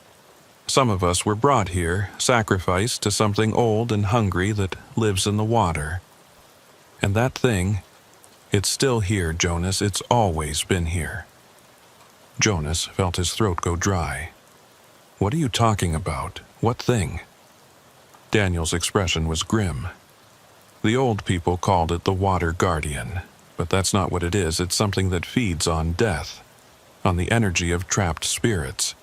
Every person who dies in this arroyo, every spirit that gets trapped here makes it stronger. That's why there are so many of us, Jonas. It's been feeding for generations, maybe longer. And now that you found us, now that you're trying to release us, it's going to try to stop you. It needs us trapped here, needs our energy to survive. Jonas looked around at the assembled spirits, at the dozens of pale faces staring at him, and he felt a wave of despair wash over him. How do I fight something like that? How do I stop it? Daniel shook his head. You can't fight it directly. It's too powerful, too old. But you can starve it if you find all the bodies, if you give us proper burials and perform the ceremonies that will release our spirits. It will lose its power. It will have nothing left to feed on, and it will retreat back to wherever it came from. But Jonas, you have to do it quickly. The longer you're here, the more vulnerable you are. The protection charm Thomas gave you, it won't last much longer. You can feel it burning, can't you? That means it's close to failing. Jonas touched the charm through his shirt, feeling the heat radiating from it. And he knew Daniel was right. He had maybe another hour, 2 at most, before the charm burned out completely and he was left defenseless. Tell me where the bodies are, Jonas said, his voice urgent. Help me find them so I can get out of here. Daniel turned and pointed upstream. There are 3 more within 100 yards of here. After that, the rest are scattered throughout the arroyo, all the way up to where it forks near the mesa. You'll need help, Jonas. You can't do this alone, not in one night. Jonas felt frustration rising in his chest. Then what am I supposed to do? Captain So won't authorize the full search for weeks, and I don't have weeks. The water walkers are already coming to my apartment at night. If I don't finish this soon, I'm going to end up like you. Daniel's expression softened with something that might have been pity.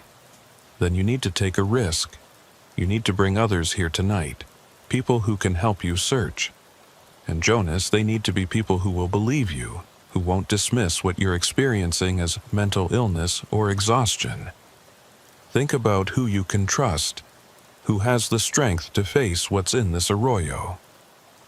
Jonas thought immediately of Thomas Begay, but the old man was in his 70s and probably couldn't handle the physical demands of searching the arroyo at night. Then he thought of Evelyn Curley. She'd heard Daniel's voice on the radio, had told him about the water walkers. She believed him, and she was tough, someone who could keep her head in a crisis. But he hated the idea of putting her in danger, of bringing her into this nightmare.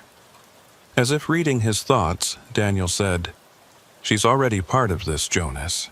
The moment she heard my voice, the moment she acknowledged what was happening, she became connected to it.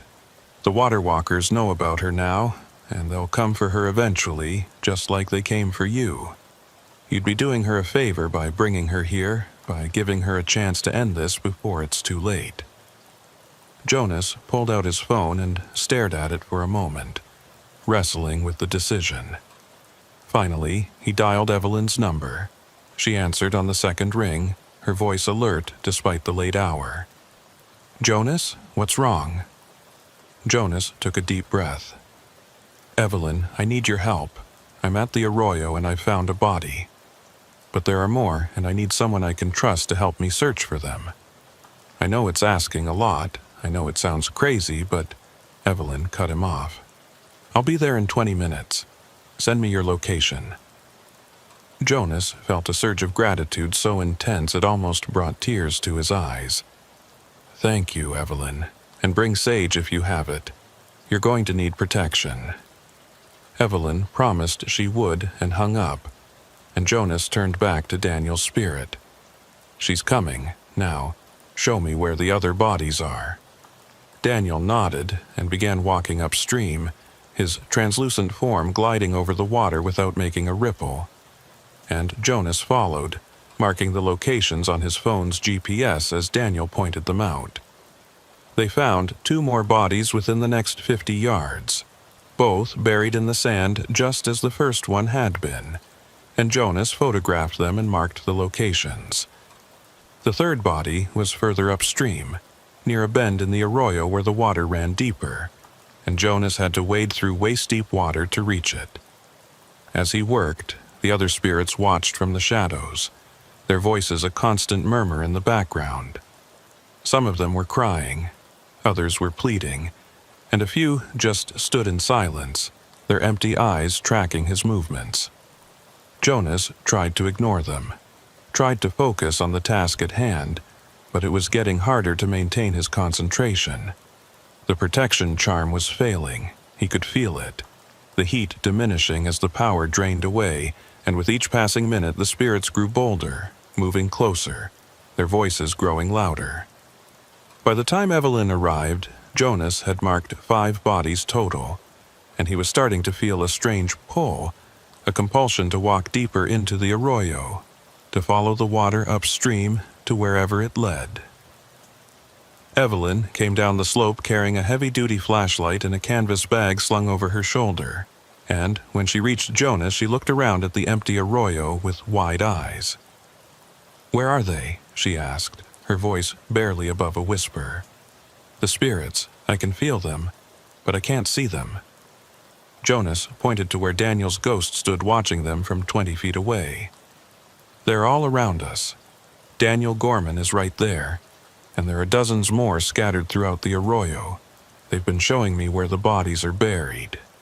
Evelyn followed his gaze and shuddered, even though she couldn't see what Jonas was seeing. "We need to work fast. I brought sage and cedar, enough for both of us, and I brought something else." She reached into the bag and pulled out a small digital recorder. "If we're going to convince Captain Zoe to move on this tonight, we need evidence.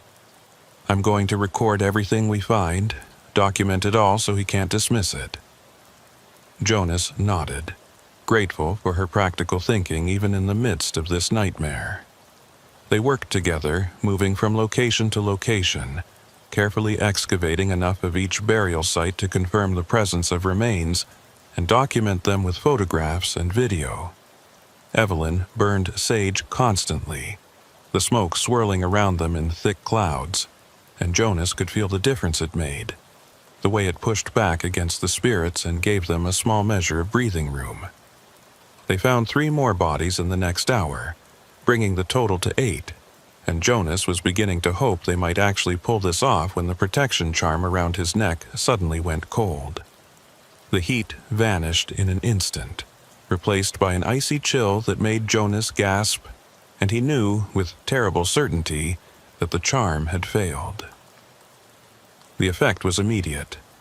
The spirits that had been keeping their distance suddenly surged forward, their voices rising to a deafening roar, and Jonas felt hands, cold, wet, impossibly strong, grab his arms and start pulling him towards the water. He fought back, twisting and pulling, but there were too many of them and they were dragging him down into the stream. Evelyn screamed his name and grabbed his jacket, trying to pull him back, but the spirits were too strong. Jonas felt the water close over his head, felt himself being pulled down into depths that shouldn't exist in a shallow arroyo, and he realized with horror that this was it. This was how he was going to die. He was going to drown in 2 feet of water, pulled down by the spirits he'd been trying to save. But then he heard a voice, different from the others, speaking with authority and power. It was Thomas Begay, and the old man was standing at the edge of the stream, his arms raised, chanting in Navajo in a voice that seemed to shake the very air. Jonas felt the hands holding him loosen, felt the pressure ease, and suddenly he was able to surface, gasping for air. Evelyn pulled him out of the water and onto the bank, and Jonas lay there coughing and shaking while Thomas continued his chant. The spirits were retreating, pulling back from the sage smoke and the power of the traditional ceremony, and Jonas could see fear in their pale faces for the first time. Not fear of Thomas, he realized, but fear of something else, something that was rising from the depths of the arroyo. The water in the center of the stream began to churn and boil, and then something emerged from it, something that made Jonas's blood run cold.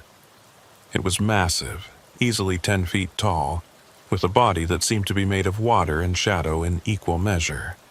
Its face, if you could call it that, was a shifting mass of darkness with eyes that glowed with a sickly green light, and when it opened its mouth, Jonas could see rows of teeth like broken glass. This was the water guardian that Daniel had warned him about, the thing that had been feeding on trapped spirits for generations, and now it was angry, furious that its food source was being threatened. The creature let out a roar that sounded like rushing water and crashing waves, and it lunged toward Thomas with impossible speed. But Thomas stood his ground, his chant never wavering, and he pulled something from his jacket, a small bundle wrapped in red cloth. He unwrapped it to reveal a collection of turquoise stones carved with symbols, and he threw them into the water at the creature's feet. The stones hit the water and exploded with blue-white light, so bright that Jonas had to shield his eyes, and the creature shrieked in pain and rage. The light spread across the surface of the stream, forming a barrier, and the creature couldn't cross it. Thomas's voice rose, becoming more forceful, and Jonas realized the old man was performing an exorcism, banishing the creature back to whatever dark place it had come from. The battle, if you could call it that, lasted only a few minutes, but to Jonas it felt like hours. The creature thrashed and roared, trying to break through the barrier of light, but Thomas's ceremony held strong, and gradually the creature began to fade, its form becoming less solid, less real. Finally, with one last defiant scream, it dissolved into the water and was gone, leaving only ripples on the surface of the stream. Thomas lowered his arms, his face pale and drawn with exhaustion, and he nearly collapsed. Jonas and Evelyn rushed to his side, supporting him, and the old man managed a weak smile. "It's done," he said, his voice hoarse. "The water guardian is banished. It will not return." Jonas looked around at the spirits that remained, and he saw that they were different now. The desperation and anger that had been driving them was gone, replaced by something that looked almost like peace. Daniel Gorman stepped forward, and Jonas could see that his form was already beginning to fade, becoming more transparent. "Thank you, Jonas," Daniel said, "for not giving up, for believing when no one else would. The others and I, we can move on now, but you need to finish what you started. Find all the bodies, give us proper burials, only then will we truly be free." Jonas nodded, his throat tight with emotion. "I will. I promise." Daniel smiled, and then he was gone, fading into nothing like morning mist burned away by the sun. One by one, the other spirits followed, disappearing into the air, and within minutes, the arroyo was empty except for the 3 living people standing in the water. Thomas looked at Jonas with tired eyes. "How many bodies did you find?" Jonas checked his phone. 8 so far, but Daniel said there are more, scattered throughout the arroyo all the way up to where it forks. Thomas nodded slowly. "Then you need to bring in your department. You have enough evidence now to justify a full search. But Jonas, you need to be smart about how you present it. Tell them you were following up on leads, conducting an unauthorized search based on your missing persons research. Don't mention the spirits, don't mention the water guardian, just stick to the facts, and let the evidence speak for itself." Jonas knew Thomas was right. He had 8 bodies, 8 pieces of undeniable proof that the arroyo was a mass burial site, and that was more than enough to force Captain So's hand. They climbed out of the arroyo as the first light of dawn began to touch the eastern horizon, and Jonas called Captain So from his cell phone. The captain answered on the 3rd ring, his voice groggy with sleep. "Nez, what the hell time is it?" Jonas took a deep breath. "Captain, I'm at the arroyo off Route 64. I need you to get here immediately and bring forensics. I found multiple bodies." There was a long pause, and then So's voice came back, fully alert now. "You did what? Nez, I told you to stay away from that scene until—" Jonas cut him off. "Sir, with all due respect, I've found 8 bodies so far, and there are probably more. This is bigger than Daniel Gorman. This is a mass grave, and we need to move on it right now." So was silent for a moment, and then he said, "I'll be there in 30 minutes, and Nez, you better have a damn good explanation for why you were conducting an unauthorized search in the middle of the night." Jonas promised he would and hung up. He looked at Evelyn and Thomas, and he saw his own exhaustion and relief reflected in their faces. "It's over," Evelyn said softly. Jonas shook his head. "Not yet. We still have to find the rest of the bodies, still have to give them proper burials.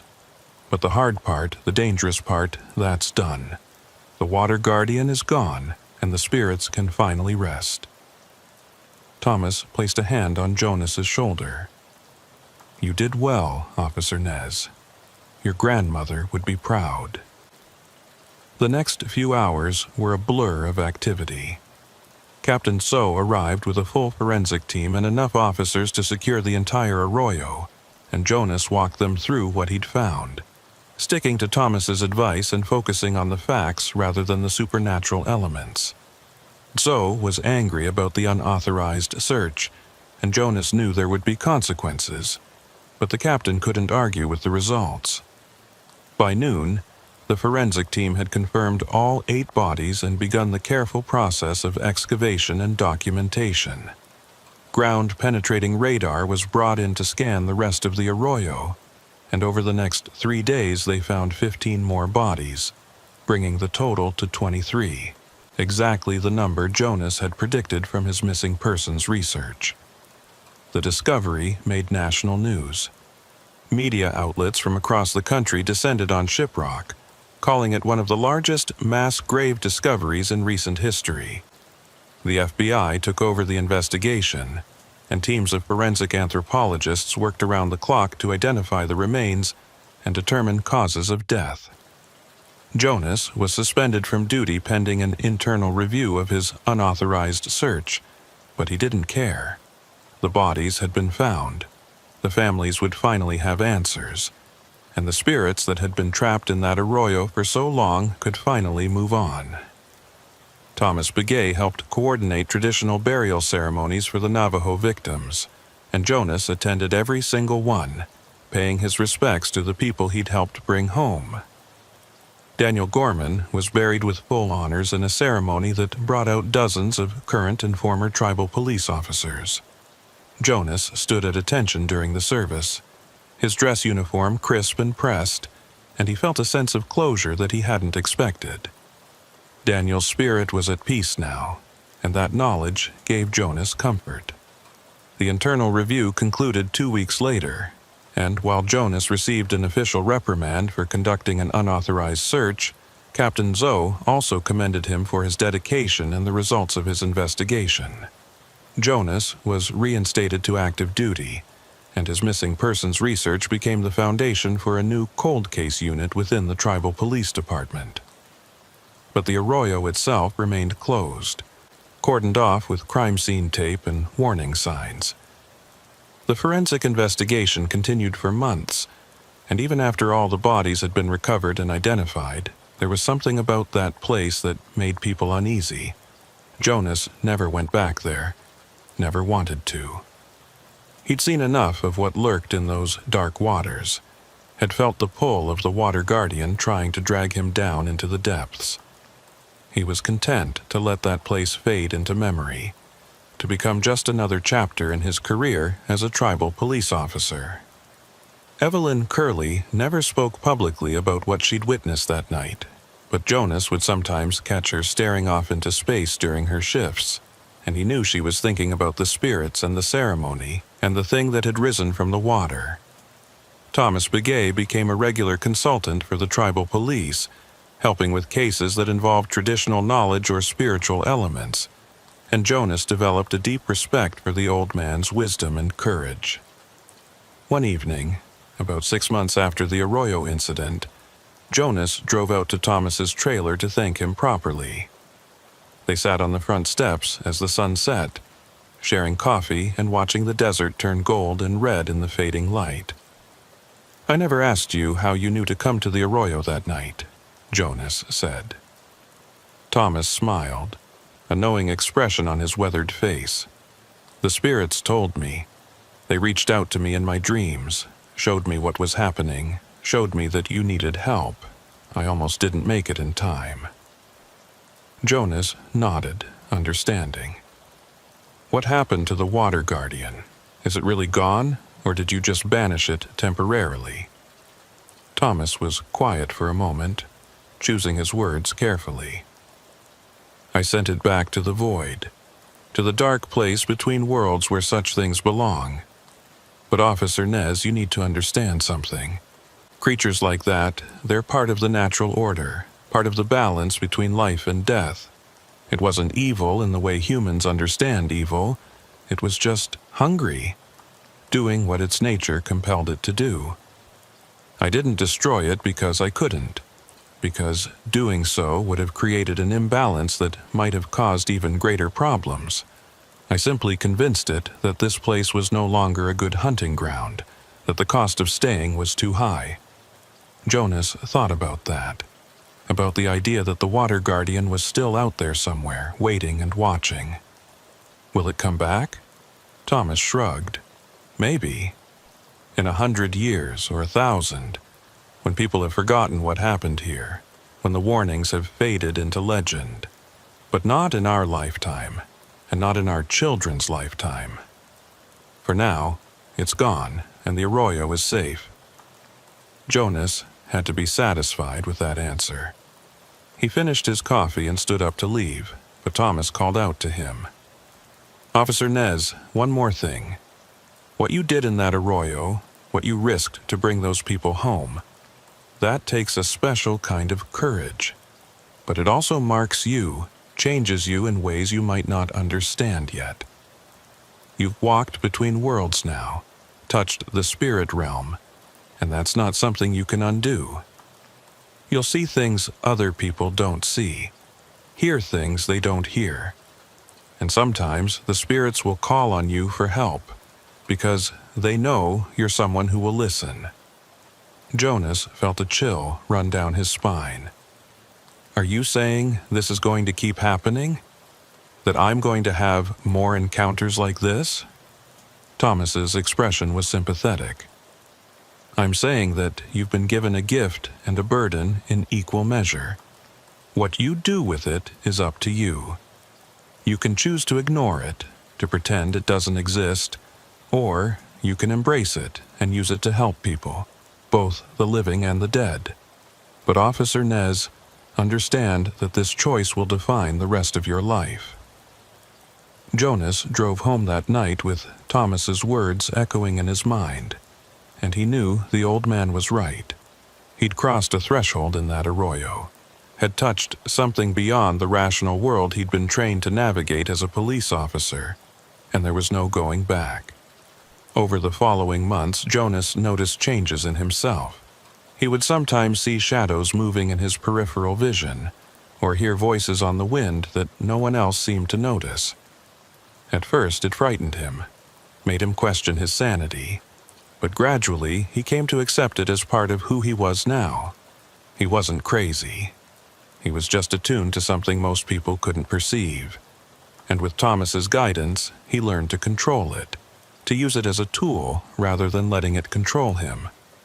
He solved 2 more cold cases in the next year, both times following hunches and instincts that led him to evidence others had missed, and he began to develop a reputation within the department as someone with an almost supernatural ability to crack difficult cases.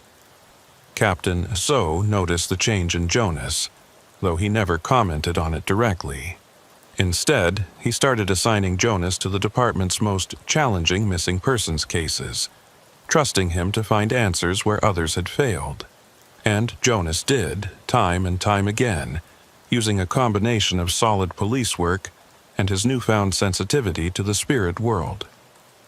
He never spoke openly about his abilities, never tried to explain to his fellow officers how he knew the things he knew, but word spread anyway.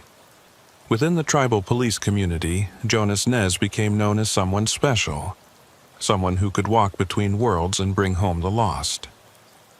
The arroyo off Route 64 remained closed for 3 years, while the investigation continued and the site was thoroughly documented. Eventually, after all the remains had been identified and returned to their families, the tribal council decided to turn the location into a memorial. A simple stone marker was placed at the entrance to the arroyo, listing the names of all 23 victims and dedicating the site to their memory. The arroyo itself was declared sacred ground, and access was restricted to authorized personnel only. Jonas attended the dedication ceremony, standing among the families of the victims and the officers who had worked the case, and he felt a profound sense of peace wash over him. The spirits were gone, moved on to wherever spirits go when their earthly business is finished, and the arroyo was just an arroyo again, nothing more. But Jonas never forgot what had happened there, never forgot the sound of Daniel Gorman's voice calling out for help, or the sight of the water guardian rising from the depths, or the feeling of those cold hands trying to pull him down into the darkness. Those memories stayed with him, sharp and clear, a reminder of how thin the veil between worlds really was, and how easily a person could slip from one side to the other. He kept the burned-out protection charm that Thomas had given him, tucking it away in a drawer at home as a memento, and sometimes, on quiet nights when he couldn't sleep, he would take it out and hold it, remembering the night that had changed his life forever. Years passed. Jonas was promoted to sergeant, then lieutenant, and eventually he took over as head of the tribal police department's investigative division. He trained new officers, taught them to trust their instincts and never give up on a case, and a few of them, the ones who were particularly perceptive, who seemed to have that same sensitivity he'd developed, he would take aside and tell them about the arroyo. Not all the details, not the parts about the water guardian or the spirits, but enough to plant a seed, to let them know that the world was bigger and stranger than what they'd been taught in the academy. Some of them listened and understood. Others dismissed it as superstition. Jonas didn't mind either way. The knowledge was there for those who needed it, and that was all that mattered. On the 20th anniversary of the Arroyo incident, Jonas returned to the memorial site alone. He was in his 50s now, his hair going gray, his body bearing the wear and tear of decades in law enforcement. He stood before the stone marker and read the names carved into it, each one a life cut short, each one a family left to wonder and grieve.